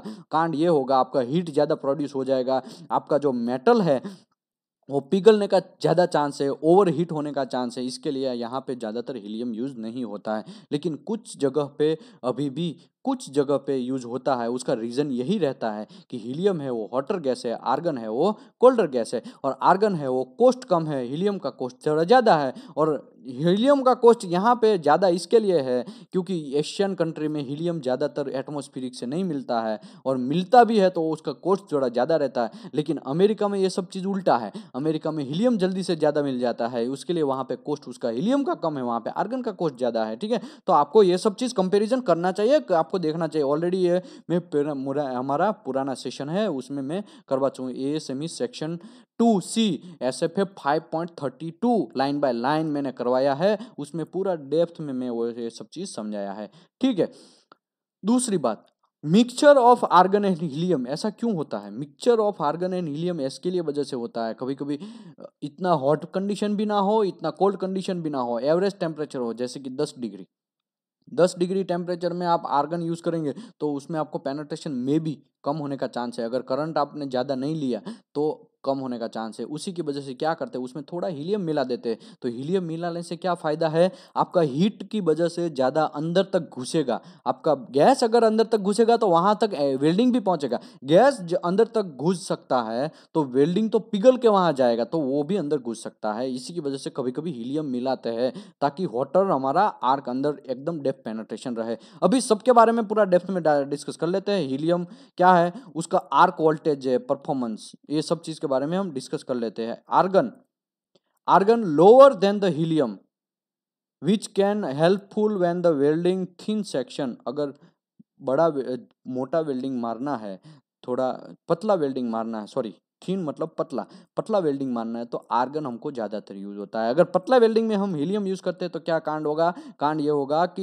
हीलियम है वो हॉटर गैस है, और वो जो हम पतले थिकनेस प्लेट है उसमें अगर हम वेल्डिंग हीलियम यूज करेंगे तो वो प्लेट ही पिघल जाएगा और ओवर हीट होने का भी चांस है। तो चांस है, मैं यहाँ पे सब चीज़ चांस है ऐसा बोल रहा हूँ, लेकिन देखो आप ऐसा बोलेंगे क्या यार ये तो हीलियम तो कभी भी यूज कर सकते हैं ना, कोई हाँ अगर करंट आप लो लेंगे तो आप हीलियम भी यूज कर सकते हो, उससे कोई प्रॉब्लम नहीं है, लेकिन सबका अपना अपना रिक्वायरमेंट है, वही मैं बोल रहा हूँ यहाँ पे। फिर less chance of arc voltage with variation in arc length. Arc length मतलब वोल्टेज, आप वोल्टेज ही समझ लीजिए। मैं आगे के मेरे हमारे सेशन किए, हमने SMAW का सेशन किए, उसमें मैं आर्क लेंथ के बारे में पूरा डेप्थ में समझाया है कि आर्क लेंथ क्या है। आर्क लेंथ आप यहाँ पे दिखने में खाली आर्क लेंथ है, लेकिन कितना डेप्थ है वो आर्क लेंथ वो आपको समझना पड़ेगा। अगर आर्क लेंथ आप समझ गए कि कैसा होता है, उससे प्लस क्या आर्क लेंथ ज़्यादा होता है तो क्या कांड होता है, कम होता है तो क्या प्रॉब्लम होता है, वो सब चीज़ आपको समझने के लिए आपको आगे का सेशन जो है वो समझना पड़ेगा। ओके वो अगर समझते हैं आप तो ज़्यादातर वेल्डिंग इंस्पेक्टर को ये सब चीज़ पता रहेगा, तो वेल्डर है वो वेल्डिंग मारता है उस टाइम पे क्या क्या प्रॉब्लम होता है, कभी कभी पोरोसिटी भी क्यों आता है, पोरोसिटी के बाद ट्रैवल स्पीड उसका फास्ट होने की वजह से, कभी एटमॉस्फेरिक टर्बुलेंट फ्लो की वजह से, और या फिर अंदर पोरोसिटी अंदर घुसने का चांस है, वो सब चीज़ क्यों होता है वो मोस्टली आर्क लेंथ में कवर हो जाता है। इसके लिए आप आर्क लेंथ आप समझ लेंगे तो आपको ज़्यादातर बात समझ में आ जाएंगी। और गल्फ कंट्रीज में कैसा है, देखो ये तो हम यहाँ पे बात कर रहे हैं, हमारी कंट्री में बात कर रहे हैं, लेकिन हमारी कंट्री में तो सब चलता है, वर्ड की वजह से सब चलता है, लेकिन गल्फ कंट्री में ऐसा नहीं है। गल्फ कंट्री में तो आपको एक सिंगल पोरोसिटी भी आया तो आपको वहाँ पे रूट कोज प्रेजेंट करना पड़ेगा कि भाई क्यों आया, ये पोरोसिटी आने का रीज़न क्या है, आपको एक दिन पूरा माथा पच्ची एक झांड जैसी पोरोसिटी के लिए करना पड़ेगा आपको, ठीक है। तो आपको मैं कहने का मतलब ये आपका जॉब भी जाने का चांस है, आपको वार्निंग लेटर भी पड़ सकता है वेल्डिंग इंस्पेक्टर को। तो आपको पोरोसिटी क्यों आता है उसका रूट कोज वेल्डर से लेके वेल्डिंग इंस्पेक्टर से लेके वेल्डिंग सुपरवाइजर से लेके सब चीज़ का सबका साइन करवा के सब लोग ऑन जॉब पे जाएंगे, इतना सीरियस मैटर हो जाएगा। और यहाँ पे हमारी कंट्री में ऐसा नहीं है, हमारी कंट्री में पोरोसिटी ठीक है, एक काम करना ग्राइंडिंग मार दे निकाल दे और चल जाएगा, पिनहोल आया कोई बात नहीं तो ग्राइंडिंग मार दे और वापस वेल्डिंग मार दे। वहाँ पे ऐसा नहीं है, वहाँ पे आपको रीजन के साथ प्रेजेंट करना पड़ेगा, वो भी किसके पास प्रेजेंट करना पड़ेगा, जो प्रोजेक्ट हेड है, जो प्रोजेक्ट मैनेजर है उसके सामने जाके, आपका क्वालिटी मैनेजर है उसके सामने जाके आपको प्रेजेंट करना पड़ेगा, सर ये पोरोसिटी मेरा गलती नहीं था, वो वेल्डर का स्किल का प्रॉब्लम था, ये सब चीज़ आपको लिखना पड़ेगा। अगर वेल्डर स्किल तो वो तो सीधा ऐसा ही क्वेश्चन हो गया, वेल्डर तो मेरा क्वालिफाई है उसका स्किल का क्या प्रॉब्लम है, तब आपको वेल्डर से भी रिटर्न स्टेटमेंट लेना पड़ेगा कि भाई तुम्हारा पोरोसिटी क्यों आया, तुम्हारे खर्चा का भी प्रॉब्लम था, तुम टेंशन में था, तुमको क्या सैलरी प्रॉपर तरीके से नहीं मिल रहा है, तुम्हारा सैलरी काटा है क्या, ये सब चीज़ लिखना पड़ेगा। तुम्हारा हाथ हिल गया था, तुम्हारा गैस का प्रॉब्लम था, तुम्हारा आर्क लेंथ प्रॉपर नहीं था, तुम्हारा क्या प्रॉब्लम था वो प्रॉब्लम बोलो। तो अगर वो बोलेगा कि मुझे सैलरी का सर लास्ट मंथ का सैलरी नहीं मिला इसी की वजह से मैं टेंशन में था और पोरोसिटी आ गया, तो उसके ऊपर फिर मैनेजमेंट एक्शन लेता है कि तुरंत उसका सैलरी भी करवाते हैं। बहुत सारा रीजन यहाँ पे रहता है, खाली सैलरी ही करवाना नहीं है, उसको रेस्टिगेट भी में भी कर सकते हैं, उसको रिवॉक भी कर सकते हैं, जो भी है वो एक्शन लिया जाएगा वहाँ गल्फ कंट्री में। लेकिन आपको पता होना चाहिए कि भाई पोरोसिटी आया तो उसका रीजन क्या है, ठीक है। और अगर आप रीजन प्रेजेंट नहीं कर पाएंगे तो आप वो जो ब्लास्ट है पूरा आपके माथे के ऊपर फटेगा कि भाई आपका ही प्रॉब्लम है, आपने चेक ही नहीं किया। हकीकत में एक वेल्डिंग इंस्पेक्टर के अंदर 10 वेल्डर दिए जाते हो, 10 वेल्डर का हर पास बाय पास इंस्पेक्शन करना वेल्डिंग इंस्पेक्टर का रिस्पॉन्सिबिलिटी है, ठीक है। ठीक है, अभी हम थोड़ा आगे बढ़ते हैं। हीटिंग पावर ऑफ आर्क इसका थोड़ा कम है, आर्गन का, हीलियम का थोड़ा ज़्यादा है। प्रोटेक्शन ऑफ वेल्ड, आर्गन का थोड़ा हैवी एयर, देखो आर्गन जो है वो एयर से थोड़ा हैवी है, इसी की वजह से हम लोग स्टेनलेस स्टील में आर्गन का यूज़ करते हैं, स्टेनलेस स्टील में हीलियम का हम यूज़ नहीं करते। क्यों, हीलियम तो लाइटर है, तो इसी की वजह से हमको जनरली आर्गन का ही यूज़ करना चाहिए। क्योंकि आर्गन क्या करेगा, एक पाइप है, एग्जाम्पल के तौर पे समझो एक पाइप है, उसके अंदर आप आर्गन डालते हैं तो क्या करेगा, वो पाइप के अंदर जैसे ही आर्गन घुसेगा एयर को वहां से निकालेगा, एयर का जगह पे आर्गन कवर करेगा। क्यों, क्योंकि आर्गन जो है वो हैवियर थोड़ा है, हेवियर होने की वजह से एयर जो है, ऑक्सीजन है, ऑक्सीजन, नाइट्रोजन, हीलियम, वो सब चीज़ को आगे पीछे घटाएगा, वो पूरा पाइप के अंदर से निकाल, पूरी तरीके से आर्गन वहाँ पे भर जाएगा। और हीलियम में ऐसा नहीं है, हीलियम तो आर्ग जो एयर जो है उससे लाइटर है, तो उससे क्या होता है, अगर आप हीलियम का पर्जिंग करेंगे तो कांड हो जाएगा, आपका हीलियम का पर्जिंग आएगा ही नहीं, वहाँ पे तो ऑक्सीजन ही मिलेगा, हीलियम वहाँ के अंदर घुस ही नहीं पाएगा, हीलियम जो है वो ऑक्सीजन का जगह ले ही नहीं पाएगा, तो वो भी एक प्रॉब्लम है। तो आपको ये याद पता होना चाहिए कि भाई आर्गन ही क्यों यूज करते हैं, वो आपको खाली पता होना चाहिए, ठीक है। एबिलिटी ऑफ कोस्ट, अगर कोस्ट की बात करें तो आर्गन है वो थोड़ा सस्ता है, हीलियम है थोड़ा कॉस्टली है, वो भी खाली हमारे एशियन कंट्री में और कुछ यूरोपियन कंट्री में ही, ठीक है। बाकी दूसरी कंट्री में तो हीलियम कॉस्टली है, सॉरी आर्गन कॉस्टली और हीलियम सस्ता है, ठीक है। तो यहाँ पे आपको याद रखना चाहिए, अगर हम हमारी बात करें तो हमारे लिए आर्गन थोड़ा सस्ता है और हीलियम थोड़ा कॉस्टली है, क्योंकि आर्गन हमारे एटमॉस्फेरिक से जल्दी मिल जाता है, ठीक है। Shielding gas flow rate, shielding gas flow rate कितना होता है, जनरली टिपिकल उसका रेंज है 10 से 12, ठीक है। आपको ज़्यादा इसमें पढ़ने का जरूरत नहीं, 10 से 12 ही क्यों है, तो वो सब चीज़ AWS 10.10 में लिखा है, ठीक है, 10.11 में लिखा है, तो आप वहाँ जाएंगे तो आपको ज़्यादा डिप्थ में पता चलेगा कि शील्डिंग गैस फ्लो रेट कितना होना चाहिए, AWS में भी लिखा है। लेकिन जनरली क्या होता है, 10 से 12 लिक्विड पर लीटर पर मिनट होना चाहिए, ठीक है। आगे बढ़ते हैं।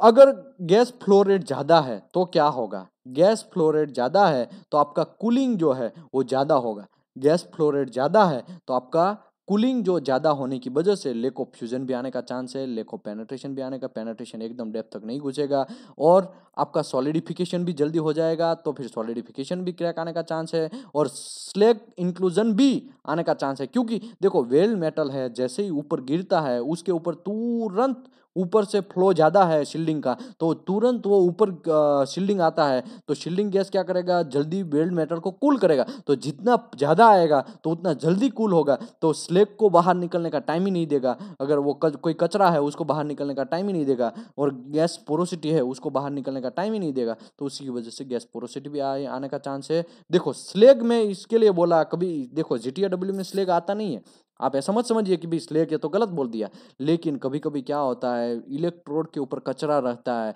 वो कचरा है वो भी वेल्ड मेटल के अंदर साथ में डिपोजिट होके जाता है, तो वो कचरा को बाहर आने का नहीं देता है, तो उसको हम जनरली क्या बोलते हैं, जनरली उसको पोरोसिटी बोलेंगे। लेकिन कभी कभी ऐसा स्मॉल स्लैग, वो जनरल हमारा SMA में जो स्लैग है वो स्लैग नहीं, कचरे का जो है, कचरा भी आने का चांस है, तो वो भी आपको ध्यान रखना पड़ेगा। अगर सीलिंग फ्लो रेट हाई है तब क्या होगा, बाहर का एटमॉस्फेरिक का पोरोसिटी भी अंदर घुसने का चांस है, बाहर का एटमॉस्फेयर जो ऑक्सीजन है वो भी वेल मेटल के अंदर घुसने का चांस है। क्यों चांस है, क्योंकि वो जो एकदम जल्दी से वो हाई फ्लो रेट रहेगा, तो हाई फ्लो रेट क्या क्या करेगा, वेल मेटल के साथ टकराएगा, टकराने के बाद यहाँ पे देखिए, यहाँ पे राउंड हो गया, देखिए राउंड हो रहा है, जैसे ही गैस राउंड होगा तो बाहर का एटमॉस्फेरिक है ये रेड कलर का, वो तुरंत अंदर बैठेगा, फिर यहाँ से ऐसा ऐसा थोड़ी देर घूमेगा, तो घूमेगा तो तुरंत तो वो जो एटमॉस्फेरिक का गैस है, ऑक्सीजन है, वो अंदर वेल मेटल के साथ कोलैबोरेशन करेगा और वहाँ पे पोरोसिटी आने का चांस है। तो आपको ये सब चीज़ देखना चाहिए। अगर लो है तो क्या होगा, आपका gas porosity sorry shielding gas flow low है, तब भी ये जितना भी बोला मैं, वो भी में भी चांस है, लेक ऑफ फ्यूजन का भी चांस है, ठीक है, क्योंकि आपका करंट ही प्रॉपर तरीके से नहीं है, करंट अगर प्रॉपर तरीके से नहीं है और शील्डिंग गैस फ्लो आपका लो है, तो मेटल जो है वो कूल होने में थोड़ा उसको टाइम लगेगा, तो मे बी बहुत सारा ऑलरेडी हमने आगे भी डिस्कस किया है, डिस्कस किस में किया है, चैप्टर नंबर 3 में मटेरियल इनपरफेक्शन में पूरा डिस्कस किया है कि शील्डिंग गैस फ्लो लो रहते हैं तो क्या होता है। बैक पर्जिंग कितना होना चाहिए, क्या होना चाहिए, उसके बारे में पूरा हम डेप्थ में ऑलरेडी एक सेशन किया है, उसमें करेंगे तो समझ में आएगा, लेकिन यहाँ पे जल्दी जल्दी में बोल देता हूँ। It is necessary to protect the back of the weld and excessive oxidation during the TIG welding and the achieve by the using the purging gas usually pure argon से मेजर करते हैं। ये प्योर आर्गन कहाँ लिखा है, ये pure argon use करना चाहिए, आर्गन का प्योरिटी कितना होना चाहिए, 99.999, कहाँ लिखा है, 5 SF सेक्शन 2C 5.32 में क्लियर लिखा है। लेकिन यहाँ पे बैकिंग पर्जिंग करने का ये रीज़न सबसे ज़्यादा है कि ऑक्सीडेशन ना हो। ऑक्सीडेशन क्यों होता है, तो कि जो कार्बन है वो क्रोम है वो कार्बन के साथ 400 डिग्री से, देखो जब टेम्परेचर प्रोड्यूस होता है, जब हम हीट आर्क प्रोड्यूस होता है तो आर्क का टेम्परेचर मैंने पहले बोला 6000 टेम्परेचर तक जाता है। फिर क्या होता है, फिर धीरे धीरे लो तो होता है, वेल्डिंग हम बंद करते तो लो तो होता है ना वेल्डिंग टेम्परेचर, तो लो होते होते कभी कभी 1000 पे आएगा, फिर 8000, फिर 800, 800 के बाद 400, 400 के बाद 300, फिर एटमोस्फियर भी ऐसा टेम्परेचर लो तो आएगा। लेकिन क्रोम का एक्टिविटी क्या है, क्रोम है वो 400 से 800 डिग्री के बीच में वो क्या करेगा, 400 टू 800 डिग्री के बीच में वो एक्टिव हो जाएगा क्रोम। तो क्रोम एक्टिव होके क्या करेगा, क्रोमियम ऑक्साइड बनाएगा। तो उसी की वजह से हमको अगर बैक पर्जिंग नहीं है वहां पे पाइप के पीछे, तो बैक पर्जिंग नहीं होने की वजह से ये प्रॉब्लम होता है कि वहां पे ऑक्सीजन आएगा और तुरंत क्रोम के साथ एक्शन करेगा, क्रोमियम ऑक्साइड बना देगा। लेकिन हम ऑक्सीजन को ही वहां पे ना आने दे, अगर बैक पर्जिंग प्रॉपर तरीके से करे तो आर्गन वहां पे रहेगा, तो ऑक्सीजन तो बाहर से घुसेगा नहीं, तो क्रोम जैसा है वैसा ही रहेगा, तब तक तो टेम्परेचर लो हो जाएगा, तो हमको हमारे लिए अच्छा है। तो उसी की वजह से बैक पर्जिंग ऑक्सीडेशन ना आए, क्रोमियम ऑक्साइड ना हो, क्रोमियम कार्बाइड ना हो, वो सब चीज की वजह से हमारा बैक पर्जिंग किया जाता है। ठीक है, ऑलरेडी बैक पर्जिंग के बारे में मैं 1 से 2 घंटा कंटिन्यूस में लिया है, और उसका बैक पर्जिंग कहाँ तक करना चाहिए, मिनिमम किस किस कॉर्ड में लिखा है कि भाई मिनिमम 3 लेयर तक करना चाहिए, किस कॉर्ड में लिखा है कि भाई 5 क्रोम से ज़्यादा है उसमें बैक पर्जिंग करना चाहिए, वो सब चीज़ डिटेल में डिस्कस किया है, स्टेनलेस स्टील एंड पर्जिंग ऐसा करके मैं एक सेशन किया है आगे का 1 घंटे से 2 घंटे का, तो वो देखेंगे तो आपको ज़्यादा समझ में आएगा, विथ रेफरेंस के साथ डिस्कस किया है। ठीक है, आगे बढ़ते हैं। For pipe welding it is the relatively easy to purge on pipe bore, but the plate, देखो हाँ पाइप में तो हम ठीक है पर्जिंग का सेटअप कर देते हैं, ऑलरेडी मैंने आगे एक सेशन किया उसमें समझाया कि ऐसे ऐसे पर्जिंग करते हैं, जहाँ पे पर्जिंग पॉसिबल नहीं है वहाँ पे वाटर सोल्यूबल पेपर यूज़ करके पर्जिंग करते हैं, फिर वेल्डिंग हम मारते हैं तो अच्छा है। और वाटर सोल्यूबल पर्जिंग जो है वहाँ अंदर फंस जाता है तो क्या करना चाहिए, उसको कैसे निकालना चाहिए, वो सब चीज़ के बारे में डेप्थ में डिस्कस किया। लेकिन ये तो पाइप में हो गया, प्लेट में क्या है, प्लेट में तो दूसरी जगह पे प्लेट है, वहाँ पे तो हाथ भी पहुँचना मुश्किल है। इसी की वजह से यहाँ पे आपको याद रखना है, एक हेल्पर को यूज़ करना है या दूसरा वेल्डर को यूज़ करना है, या उसको पीछे है ना एक बॉक्स बना के एक पर्जिंग पर्जिंग प्लेट का एक गैप बना के पर्जिंग का सेटअप लेके वहाँ पे आपको, जहाँ पे इस दूसरी साइड पे वेल्डर वेल्डिंग मारता है और उसके ऑपोजिट साइड में वहाँ पे पर्जिंग का जो है वो आगे आगे लेके चलना, साथ में चलना पड़ेगा। इसी की वजह से यहाँ पे लिखा है प्लेट में use the purge channel sometime another operator opposition position and move the back purge nozzle with progression. तो आपको उसके साथ पे मूव करना पड़ेगा पाइप के अंदर। प्लेट के अंदर कोई प्रॉब्लम नहीं है, प्लेट के अंदर तो ऑटोमेटिकली सब चीज़ होता है, लेकिन पाइप में ऐसा पॉसिबल नहीं है। पाइप में तो आप एटमोस्फियरिक से जैसे ही पर्जिंग डालेगा तो एटमोस्फियर में चला जाएगा। पाइप के अंदर एटमोस्फियर में जाने का कोशिश कम है, क्योंकि वहाँ से दोनों साइड से तो हम पाइप को पैक करते हैं, तो कोई प्रॉब्लम नहीं है। ठीक है, तो प्लेट में जो है वो अनदर ऑपरेटर का यूज़ करना चाहिए। This initial stage back purge is exclude all the air at the back of the weld, and having allowed the sufficient time to flow rate should be reduced prior to the starting of the position of the flow of the 4 litre पर minute. तो ये भी आपको याद रखना है। Back purging shall continues until the 2 or more layer of the weld have been deposited। आपको ये भी याद रखना है कि बैक पर्जिंग कितने लेयर तक करना चाहिए। भले ही यहाँ पे 2 और more लिखा है, ठीक है, लेकिन ASME कोड में क्लियर में आपको दिखाया था, AWS 10.11 में या 10.10 में मैं दिखाया था कि यहाँ पे कोड में लिखा है मिनिमम 3 लेयर, ऐसा लिखा है कोड में। ठीक है, मिनिमम 3 लेयर तक आपको जनरली बैक पर्ज करना चाहिए। और कार्बन मैंगनीज स्टील है, for carbon manganese steel it is possible to make a satisfactory weld without back purge. आप कार्बन मैंगनीज स्टील को generally without back purge use कर सकते हैं। ओके, अभी दूसरी बात, किस में आपको पर्जिंग करना चाहिए, कोड में कहाँ लिखा है, कोड में ऐसा क्लियर वर्ड लिखा है कि क्रोम परसेंटेज अगर 5% से ज़्यादा होता है जो भी मेटल में, जो भी मटेरियल में, तो उसमें आपको पर्जिंग करना चाहिए। ठीक है, वो आगे के सेशन ऑलरेडी में किए, उसमें समझाया है। तो आपको ये चीज़ याद रखना है, क्रोम मैंगनीज में क्या कितना परसेंट क्रोम रहता है, 1.125 तक ही क्रोम रहता है। ठीक है, तो आपको वहाँ पे ज़रूरत नहीं है, लेकिन 5 क्रोम से ज़्यादा क्रोम। और इसके बाद इलेक्ट्रोड एक्सटेंशन। इलेक्ट्रोड एक्सटेंशन क्या है, इलेक्ट्रोड एक्सटेंशन मतलब कि हमारा जो टंगस्टन होता है वो कितना बाहर रखना है। ये जो ट्यूब है, एक्सटेंशन ट्यूब है, ये यहाँ पे मैं जो दिखा रहा हूँ वो एक्सटेंशन ट्यूब है, उससे टंगस्टन को कितना बाहर रखना है। अगर ज्यादा भी बाहर रखेंगे तब भी कांड हो जाएगा, कम बाहर रखेंगे तब भी कांड हो जाएगा। इसके लिए आपको प्रॉपर तरीके से रखना पड़ेगा। वो कितना रखना चाहिए, पहले तो इलेक्ट्रोड एक्सटेंशन क्या है।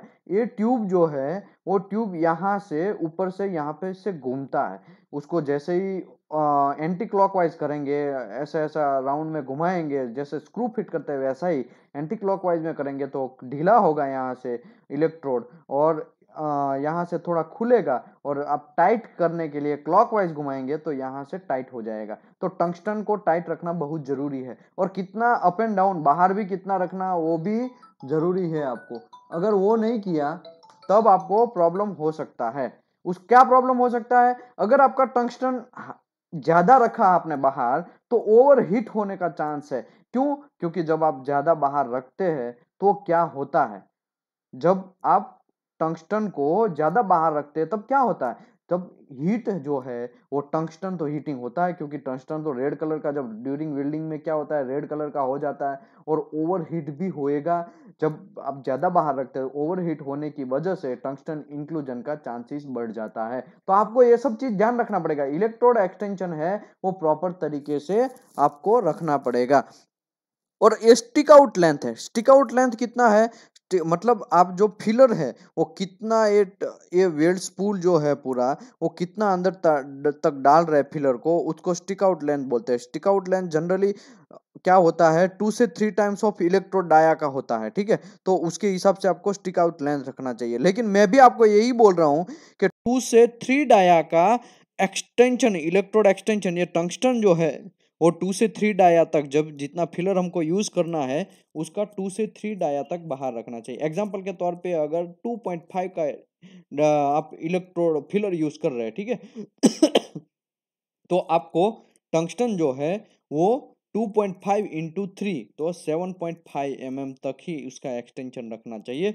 वो ऐसा एक स्टैंडर्ड तो कोई नहीं है, एक जनरल प्रैक्टिस है, एक प्रैक्टिकल बात है, ठीक है। तो आपको ये सब ध्यान रखना चाहिए। मैं पहले बोला कि अगर आपका इलेक्ट्रोड एक्सटेंशन बड़ा करेंगे, आप ज़्यादा निकालेंगे बाहर तब क्या कांड हो जाएगा, तो वो समझाया। लेकिन अगर छोटा रखेंगे तो आर्क स्टेबिलिटी प्रॉपर तरह से नहीं मिलेगा। अब छोटा मतलब 1 ही आप निकालेंगे, यहाँ से 2 ही निकालेंगे तो प्रॉपर हीटिंग ही नहीं होगा। प्रॉपर हीटिंग ही नहीं होगा तो लेक ऑफ फ्यूजन का भी चांस है, आर्क स्टेबिलिटी भी प्रॉपर नहीं आएगा, बहुत सारा यहाँ पे कांड होने का चांसेस है। Filler wire, filler wire already मैं बहुत बार समझा चुका हूँ। फिलर वायर मतलब सेम कंपोजिशन का होना चाहिए, जो वेल्ड मेटल है उसी का सेम कंपोजिशन का फिलर वायर मोस्टली होना चाहिए।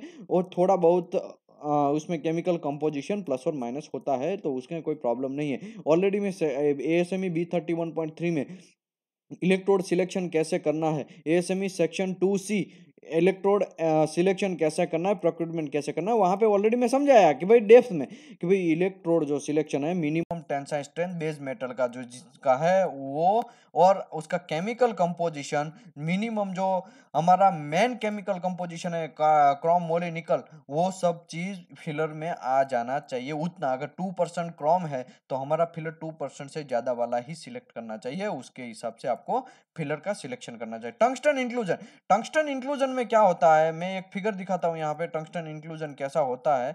तो यहाँ पे ये जो फिगर है वो टंगस्टन इंक्लूजन का फिगर है, ठीक है। तो इसमें देख रहे हैं आप कि यहाँ पे ये जो व्हाइट कलर का एकदम फिल्म है, ये आरटी फिल्म है। आरटी फिल्म में टंगस्टन इंक्लूजन एकदम व्हाइट स्पॉट दिखेगा क्योंकि उसका डेंसिटी हायर है। टंगस्टन का डेंसिटी हायर होने की वजह से अगर आप इलेक्ट्रोड एक्सटेंशन ज्यादा करेंगे तब भी आपका चांस है टंगस्टन इंक्लूजन, टंगस्टन जो है वो वेल मेटल में गिरेगा और फिर वेल मेटल में वैसे ही फ्यूज हो जाएगा और वहां पे रहेगा, और हमारा वेल मेटल में जो वेल मेटल जाना चाहिए उसी की जगह टंगस्टन गया और वहां पे हमारा डिसकंटिन्यूटी प्रोड्यूस हुआ। तो आपको ये सब चीज ध्यान रखना चाहिए। यहाँ पे देखिए, यहाँ पे एक रेडियोग्राफी फिल्म बेस मेटल ऐसे ऐसे वेल्डिंग मारा है, यहाँ पे 3 जगह पे टंगस्टन आया है, 1 2 3 3 4 जगह पे वैसे आया है, लेकिन सब जगह पे कैसा आता है उसका जस्ट यहाँ पे दिखाया गया है। यहाँ पे और कोई नया कोई रॉकेट साइंस नहीं है, ठीक है। आपको ये एकदम व्हाइट कलर का डिफेक्ट दिखेगा। आपका टंगस्टन इंक्लूजन है, एकदम व्हाइट स्पॉट दिखेगा। पूरा फिल्म आप देखेंगे तो जैसे ही आपका व्हाइट स्पॉट दिखेगा आपको तुरंत पता चल जाएगा। वो भी वेल्ड मेटल के अंदर है, वेल्ड मेटल के बाहर आया तो मे बी कुछ अलग चांसेस है, केमिकल रिएक्शन कुछ हो गया है, कुछ आपका पानी ऊपर गिरा है। तो जो भी है XYZ, ऑलरेडी मैं सेक्शन 5 में आर्टिकल 2 में आरटी का फिल्म व्यू कैसे करना है वो समझाया है, लेकिन वहां पे हमको आज पढ़ना नहीं है। हम लोगों को तो आज GTAW के बारे में, टंगस्टन इंक्लूजन कैसे आता है उसी के बारे में। तो टंगस्टन इंक्लूजन एकदम व्हाइट स्पॉट दिखता है। तो मेरा यहाँ पे कहने का मतलब साफ है, आपको ज्यादा वो नहीं है। टंगस्टन इंक्लूजन बहुत सारा रीजन होता है आने का, स्लॉप आउट, इसी की वजह से टंगस्टन इंक्लूजन ना आए इसके लिए हाई फ्रीक्वेंसी वेल्डिंग यूज करते हैं, जिसमें स्लॉप आउट डिवाइस होता है, स्लॉप आउट करंट रहता है। स्लॉप आउट मतलब क्या होता है? वेल्डर जो है वो वेल्डिंग मारता है, स्टार्टिंग कंडीशन में टंगस्टन आने का चांस ज्यादा है, एंड कंडीशन में टंगस्टन इंक्लूजन आने का चांस ज्यादा है। क्रैटर क्रैक भी स्टार्टिंग कंडीशन में आने का चांस ज्यादा है और एंड कंडीशन में ज्यादा चांसेस है टंगस्टन इंक्लूजन और क्रैटर पाइप आने का, क्रैटर क्रैक आने का। देखो, स्टार्ट पॉइंट और एंड पॉइंट में ही जनरली मोस्टली आता है। उसका रीजन क्या है? उसका रीजन यही है कि भाई जो स्टार्ट और एंड में क्या होता है कि जब आपका टंगस्टन है उसमें हीट आएगा तो हीट धीरे धीरे धीरे धीरे प्रोड्यूस होना चाहिए, लेकिन यहाँ पे क्या होता है, पुराने मशीन में ऐसा था कि जैसे ही आप वेल्डिंग स्टार्ट करते हैं तुरंत हीटिंग हो जाता है टंगस्टन और तुरंत वेल्डिंग स्टार्ट करने का कंडीशन आ जाता है। तो उससे क्या होता है, ओवर हीट होगा और तुरंत वेल्ड मेटल के अंदर ज्यादा हीट प्रोड्यूस होगा on the spot on the time. तो उसी की वजह से वहां पे क्रैटर क्रैक, क्रैटर पाइप वैसे आने का चांसेस है। इसी की वजह से अभी मॉडर्न जो टेक्नोलॉजी आया है, और मॉडर्न टेक्नोलॉजी में क्या हो गया है, मॉडर्न टेक्नोलॉजी मतलब high frequency welding. High frequency welding में ऐसा हो गया है कि करंट तुरंत एक ही साथ में एकदम फास्ट और एकदम ज्यादा हायर करंट प्रोड्यूस नहीं होगा, उसमें रिलक्टेंस फिट किया गया होगा। वो करंट जैसे ही प्रोड्यूस होता है, जैसे ही हम स्टार्ट करते हैं वेल्डिंग, वही कंडीशन में रिलक्टेंस है, इंडक्टेंस है, वो ऑपोजिट डायरेक्शन में करंट प्रोड्यूस करता है मैग्नेट की वजह से। और वो यहाँ पे हमने 250 लिया, ऑपोजिट डायरेक्शन में 50 जनरेट हुआ, तो मीन्स हम दोनों का टकराव होके हम लोगों को 200 ही मिलेगा, 250 माइनस 50 ऐसा करके। मैं जस्ट एग्जांपल दे रहा हूँ, ठीक है, ये मैं आपको समझाने के लिए ऐसा समझा रहा हूँ। लेकिन रिलक्टेंस में क्या होता है, मैग्नेटिक फील्ड की वजह से ऑपोजिट डायरेक्शन में एक्स्ट्रा करंट प्रोड्यूस होता है, ताकि स्टार्टिंग कंडीशन में आपको थोड़ा कम धीरे धीरे धीरे धीरे इंक्रीज होने वाला करंट मिले। एकदम फास्ट जैसे ही आपने वेल्डर टॉर्च रखा, वेल्डिंग मारने का स्टार्ट कर रहे और तुरंत आपने बटन दबाया और अपने इलेक्ट्रोड को या टंगस्टन को तुरंत आप वेल्ड मेटल के पास ले गए, आर्क जनरेट हुआ, तो ओवर हीट होने का चांस है, एकदम चटाक से बहुत हीट ज्यादा प्रोड्यूस होगा। उसी की वजह से क्रैटर पाइप या क्रैटर क्रैक आने का चांसेस है स्टार्टिंग कंडीशन और एंड कंडीशन जो होता है वहां पे भी चांस है। और क्रैटर क्रैक कैसे दिखता है, यहाँ पे मैं फिगर में दिखाया है वैसा जनरली होता है।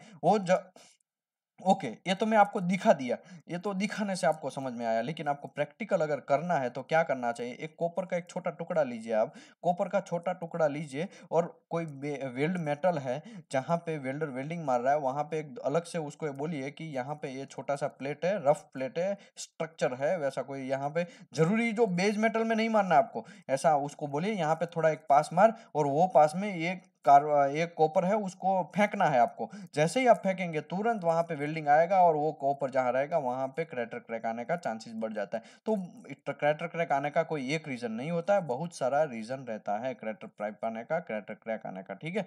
तो यहाँ पे क्रैटर क्रैक के बारे में मैंने ऑलरेडी समझाया। अभी कॉमन एप्लीकेशन, बहुत सारी एप्लीकेशन, एरोस्पेस एप्लीकेशन है, जनरली हमारा केमिकल एप्लीकेशन है, पेट्रोलियम पावर जनरेटिंग इंडस्ट्री है, डिफरेंट डिफरेंट टाइप की टर्बाइन इंडस्ट्री है, डिफरेंट टाइप की इंडस्ट्री में हेवियर गेजेस पाइप का इंडस्ट्रीज है, सभी pipe mostly GTAW generally use होता है। एडवांटेज क्या है GTAW का? एडवांटेज ये है कि उसका प्रोड्यूस द सुपीरियर क्वालिटी, एकदम 5 स्टार क्वालिटी, एकदम higher quality.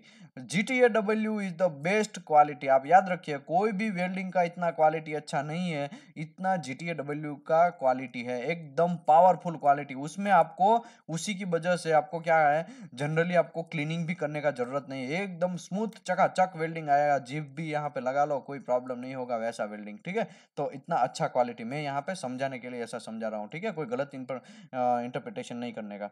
Okay, very low level of diffusion hydrogen, so there is a less dangerous of cold cracking.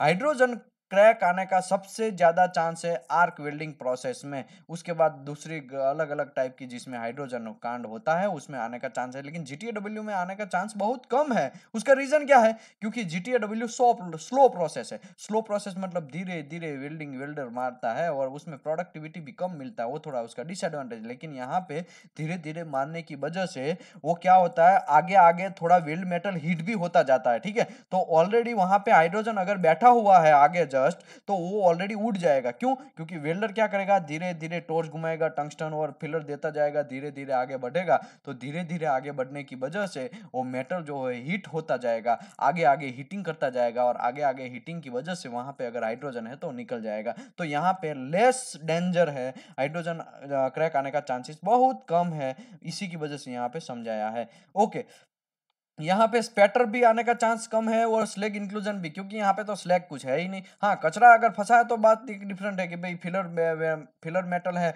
अब उसमें रस्टिंग हो गया है, फेरस ऑक्साइड हो गया है, वहां पे पपड़ी लग गया है, तो बात अलग है। लेकिन आपको यहाँ पे कोई स्लैग जैसा नहीं, एसएमएडब्ल्यू में तो बाहर फ्लक्स है, तो उसी की वजह से वो स्लैग है, वो जनरली वेल मेटल में अंदर जा नहीं सकता, चांस है जैसे में डब्ल्यू में। लेकिन यहाँ पे आर्क वेल्डिंग में, सॉरी जीटीएडब्ल्यू वेल्डिंग में, यहाँ पे कोई ऐसा चांस नहीं है, क्योंकि यहाँ पे तो एकदम नीट एंड क्लीन वेल्डिंग है। और यहाँ पे स्पैटर भी आने का चांस नहीं है, क्योंकि यहाँ पे उड़ेगा ही नहीं वेल्ड मेटल, वो जो है वो वहाँ पे उड़ने का चांस, क्योंकि यहाँ पे टंगस्टन जो है और वहाँ पे आर्गन जो है वो सब चीज कंट्रोल करते हैं वेल्ड स्पूल को, इसी की वजह से यहाँ पे स्पैटर भी आने का चांस कम है। Okay, can be used in filler metal and thin section without filler. Okay, एकदम पतला सेक्शन। शीट मेटल इंडस्ट्री का मैं स्टार्टिंग की चैप्टर में ही बात किया कि शीट मेटल इंडस्ट्री में क्या होता है, जनरली दो प्लेट को या दो पाइप को या दो मेटल को कनेक्ट करना रहता है, उसमें 2-2 mm या 1-1 mm या 0.5 mm या फिर 2-3-3 mm का ही थिकनेस रहता है। उसमें क्या होता है, जनरली जीटीएडब्ल्यू वेल्डिंग मार के उसमें फिलर विदाउट ऐड किए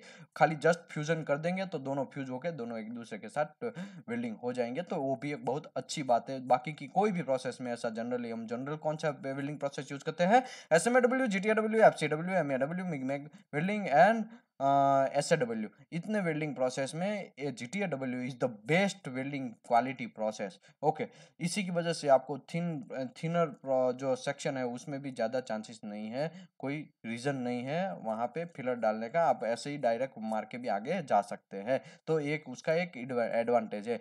Unable to welding variable and adequately controlled by the particular good control weld route and penetration of all position welding। Okay, आपने देखा होगा इंडस्ट्रीज में मोस्टली क्लाइंट ऐसा रिकमेंडेशन करता है कि रूट वेल्डिंग तो आपको जीटीएडब्ल्यू से ही मारना है। उसका रीजन क्या है? क्योंकि रूट पेनिट्रेशन एकदम अच्छे से कंट्रोल कर पाता है वेल्डर। आर्क वेल्डिंग में ऐसा नहीं है, आर्क वेल्डिंग में तो बहुत सारा कांड होने का चांसेस है, बहुत सारा वेल्डर को स्किल होना चाहिए। लेकिन यहाँ पे आपको रूट मारने के टाइम पे जीटीएडब्ल्यू एकदम ईजी से अच्छा सा चकाचक रूट निकाल सकता है, ठीक है। तो आपको ये भी एक देखना चाहिए, ये एडवांटेज है। जनरली आपको मैं भी रिकमेंडेशन करेगा कि भाई जनरली आपको जीटीएडब्ल्यू प्रोसेस ही रूट और हॉट पास में यूज करना चाहिए। मैं आज तक जितनी गल्फ कंट्रीज में काम किया है, सभी जगह पे जितना भी रूट मारा गया, सभी पे हमने जीटीएडब्ल्यू ही यूज किया। 3 से 3.5 साल तक मैं कंटिन्यूस वहां पे काम किया, डिफरेंट डिफरेंट इंडस्ट्री में, सभी जगह पे जीटीएडब्ल्यू मोस्ट ऑफ मतलब 99.9%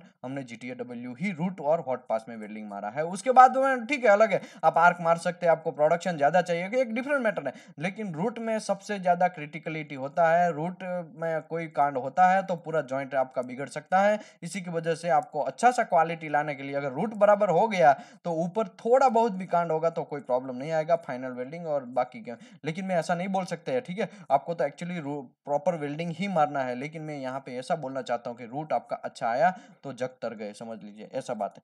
आगे बढ़ते हैं। Can weld almost all weldable metal. सभी मेटल में वेल्डिंग मार सकते हैं, डिसिमिलर जॉइंट में मार सकते हैं, but not generate using this of the low melting point such as lead and thin tin tin वो सब में सब हम वेल्डिंग नहीं मारना है, क्योंकि टिटेनियम मैंगनीज वो सब में भी अगर आप अच्छी तरह से मारेंगे तो आपको एसी पावर यूज करना पड़ेगा, ठीक है, वो एक डिफरेंट मैटर है। आपको याद रखना है सभी वेल मेटल में आप मार सकते हैं। Heat source of the filler metal addition control independently and thus it very good joining base metal. अच्छा सा बेस मेटल थिनिंग प्रोसेस में भी थिन जॉइंट है उसमें हो सकता है। डिसएडवांटेज देखो, सबका एडवांटेज है तो सबका डिसएडवांटेज भी है, ये हमको सीखना ही पड़ेगा। ऐसा हम चाहेंगे भाई हमको डिसएडवांटेज नहीं करना है, जाने दो, इतना सारा आप अच्छा बोले टिक वेल्डिंग में, लेकिन डिसएडवांटेज कुछ तो है। जब डिसएडवांटेज ही नहीं रहेगा तो हम आगे इनोवेशन कैसा करेंगे? तो innovation is the important part. तो डिसएडवांटेज भी हमको देखना चाहिए। डिसएडवांटेज की वजह से बहुत सारा इनोवेशन भी उसी की वजह से होता है कि भाई हाँ ये डिसएडवांटेज है, ये दूसरी प्रोसेस है, वहाँ के कोई पर्टिकुलर रिक्वायरमेंट है तो ये प्रोसेस यूज करेंगे तो हमारा वो जो GTAW का डिसएडवांटेज था यहाँ पे सॉल्व हो जाएगा। ऐसा भी मतलब आपको डिसएडवांटेज जानना जरूरी है। Give the low deposition rate compared to the with the arc welding process. Okay, arc welding में प्रोडक्टिविटी आपका हाई है, लेकिन GTAW प्रोसेस में आपका वेल्डेबिलिटी जो है वो तो अच्छा है ही, लेकिन यहाँ पे जो प्रोडक्टिविटी है आपका एकदम लो है, एकदम लोएस्ट प्रोसेस है। इसी की वजह से जनरल इंडस्ट्रीज में, इंडियन इंडस्ट्रीज में मैं देखा मोस्ट ऑफ लोग आर्क वेल्डिंग यूज करते हैं, most of SAW welding use करते हैं, SMAW वेल्डिंग। उसका रीजन क्या है? FCW वेल्डिंग यूज करते हैं। GTAW कम यूज करने का रीजन ये है कि आपको ज्यादा मोटा प्लेट है, 80 mm थिकनेस का प्लेट है, GTAW मारते रह जाएंगे तो 80 mm थिकनेस में आपको ग्रू ज्यादा भरना पड़ेगा, और आप वेल्डिंग मारते ही रहेंगे, तब तो आपका लग गई है भाई, वो आपको मैनेजर आपके ऊपर चिपक जाएगा, भाई आपका वेल्डिंग प्रॉपर नहीं है, आप वेल्डिंग बराबर नहीं मार रहे, आप फास्ट वेल्डिंग नहीं मार रहे, प्रोजेक्ट हमारा डिले हो रहा है, ये सब चीज कांड होने का चांस है। इसी की वजह से जनरली लोग क्या करते हैं, रूट वन हॉट पास में ही GTAW मोस्टली यूज होता है, बाकी सब प्रोसेस के लिए ऊपर आर्क लगाया दिया जाता है। और प्रोडक्टिविटी कम होने की वजह से GTAW में थोड़ा कांड तो होता ही है, तो हमको प्रोडक्टिविटी ज़्यादा करने के लिए जनरली हम लोग FCAW यूज़ करते हैं, SAW यूज़ करते हैं, SMAW यूज़ करते हैं, ठीक है। तो ये भी आपका यहाँ पे ध्यान रखना है कि प्रोडक्टिविटी GTAW का एकदम लो है, क्योंकि धीरे धीरे वेल्डर वेल्डिंग मारता है, लेकिन प्रोडक्टिविटी कम हो, धीरे धीरे वेल्डिंग मारने की वजह से हाइड्रोजन क्रैक आने का भी चांस कम है। तो क्वालिटी उसका ठीक है, अच्छा है, ठीक है, यहाँ पे ये आपको देखना चाहिए।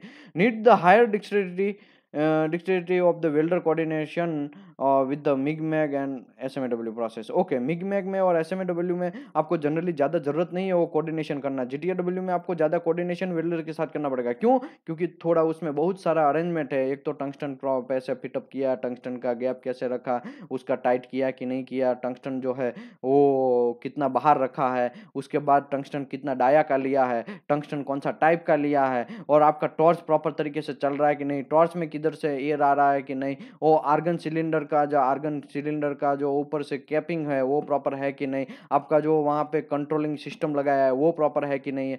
सब चीज आपको बहुत एक एक छोटी छोटी छोटी चीज को आपको देखना पड़ेगा, तभी जाके GTAW स्टार्ट होगा। और इसी की वजह से आपको वेल्डर को थोड़ा स्किल होना पड़ेगा। वेल्डर अगर स्किल नहीं है तब तो कांड होने का चांसेस है ही, ठीक है। तो आपको ये सब चीज ध्यान रखना चाहिए कि मिग मैग में इतना ज्यादा डिफरेंस नहीं है, आज तुरंत आया, तुरंत वेल्डिंग मशीन को घुसाया इलेक्ट्रोड और तुरंत वेल्डिंग स्टार्ट हो गया, लेकिन GTAW में थोड़ा टाइम लगता है उसका अरेंजमेंट करने में भी, ठीक है। तो वेल्डर को अच्छा सा नॉलेज होना चाहिए। Okay, less economical SMAW and MiG-mag welding में और thicker 10 mm above, 10 mm above से हम मिग-मैग और MMAW मारते हैं, लेकिन 10 mm बिलो में हमको GTAW मारना है। 10 mm अबव में हमको GTAW नहीं मार सकते। उसका रीजन क्या है? क्योंकि प्रोडक्टिविटी कम है, वो मैनेजर ऊपर चढ़ जाएगा, प्रोजेक्ट इंजीनियर ऊपर चढ़ जाएगा, सब चीज वहां पे प्रॉब्लम हो जाएगा। उसी की वजह से आपको SMAW मिग-मैग वेल्डिंग यूज करना पड़ेगा 10 mm अबव, ठीक है। जनरली मैं आपको यहाँ पे ये कोई प्रोसेस नहीं करवा रहा हूँ, अगर प्रोसेस में करवा रहता तो प्रोसेस में ये भी लिखा है कि भाई आपको जो स्मॉल डाया का वेल्डिंग है, स्मॉल डाया का पाइप है 1 इंच 2 इंच, उसमें जनरली लोग स्पेसिफिकेशन में ही डाल देते कि आपको GTAW ही मारना है, आप दूसरा कोई प्रोसेस नहीं मार सकते, बर्न थ्रू होने का चांस है, जल जाने का चांस है, ओवर हीट प्रोड्यूस होने का चांस है। GTAW में कम हीट जनरेट होता है, उसकी वजह से ये भी फायदा है कि छोटा थिकनेस वाला जो भी प्लेट है उसमें आप वेल्डिंग अच्छे तरीके से, प्रॉपर तरीके से आप वेल्डिंग मार सकते हैं। Difficult to fully shield the weld zone and drafting conditions so may not be suitable on site and field welding। Okay, कभी कभी क्या होता है जहाँ पे एयर ज्यादा होता है, जो गल्फ कंट्रीज में मैं देखा कभी ना कभी सैंडस्टॉर्म, एक दिन में 1-2 बार तो साला सैंडस्टॉर्म आता ही है, बहुत मसला है वहाँ पे। उसी की वजह से आपको जनरली एक बॉक्स बनाना पड़ेगा, प्रॉपर तरीके से कवरिंग करना पड़ेगा, और सब जगह टारपोलिन डालना पड़ेगा। टारपोलिन किधर से भी खाली चलने का ही जगह पे वहाँ पे खुला रख के फिर हम वहाँ पे भी डोर रखेंगे, वहाँ पे जब हम वेल्डिंग मारते हैं तब। तो टिक वेल्डिंग में इतना ध्यान रखना है आपको कि ड्राफ्टिंग नहीं होना चाहिए। ड्राफ्टिंग मतलब ड्राफ्टिंग कंडीशन मतलब कि एयर सडन किधर से आ गया, हम आप फोर्स फैन लगा रहे हैं, वेल्डर को पसीना हो रहा है, उसी की वजह से वो फैन चालू करके फिर वेल्डिंग मार रहा है, वो सब चीज़ यहाँ पे नहीं चलेगा। जीटीए डब्ल्यू में आपको एकदम अच्छी तरह के जहाँ से एयर नहीं आता वैसे ही वेल्डिंग मारना, बाहर का एयर भी वेल्ड मेटल के ऊपर इफेक्ट करने का चांसेस है, ठीक है। तो यहाँ पे वो साइट कंडीशन में कभी कभी फील्ड कंडीशन में ये पॉसिबल नहीं है जीटीए डब्ल्यू वेल्डिंग। उसका रीज़न ये है कि वहाँ पे ये होता है, लेकिन अभी ये लोगों ने अभी मॉडर्न डेज में फील्ड वेल्डिंग, जो फील्ड वेल्डिंग होता है वहाँ पे भी जीटीए डब्ल्यू मोस्टली यूज़ करते हैं। उसका रीज़न क्या है, वो प्रॉपर तरीके से कवर करते हैं, और कवर जो करना है वो वेल्डिंग इंस्पेक्टर है, वो तो प्रॉपर तरीके से वेरीफाई करेगा। और वेरीफाई मैं देखा यहाँ पे क्या होता है हमारी कंट्री में कि जनरली क्या होता है, वेल्डर दे दनादन वेल्डिंग मारता रहता है ऊपर के एलिवेशन में, और 10 मीटर 15 मीटर 18 मीटर कोई कवरिंग नहीं है।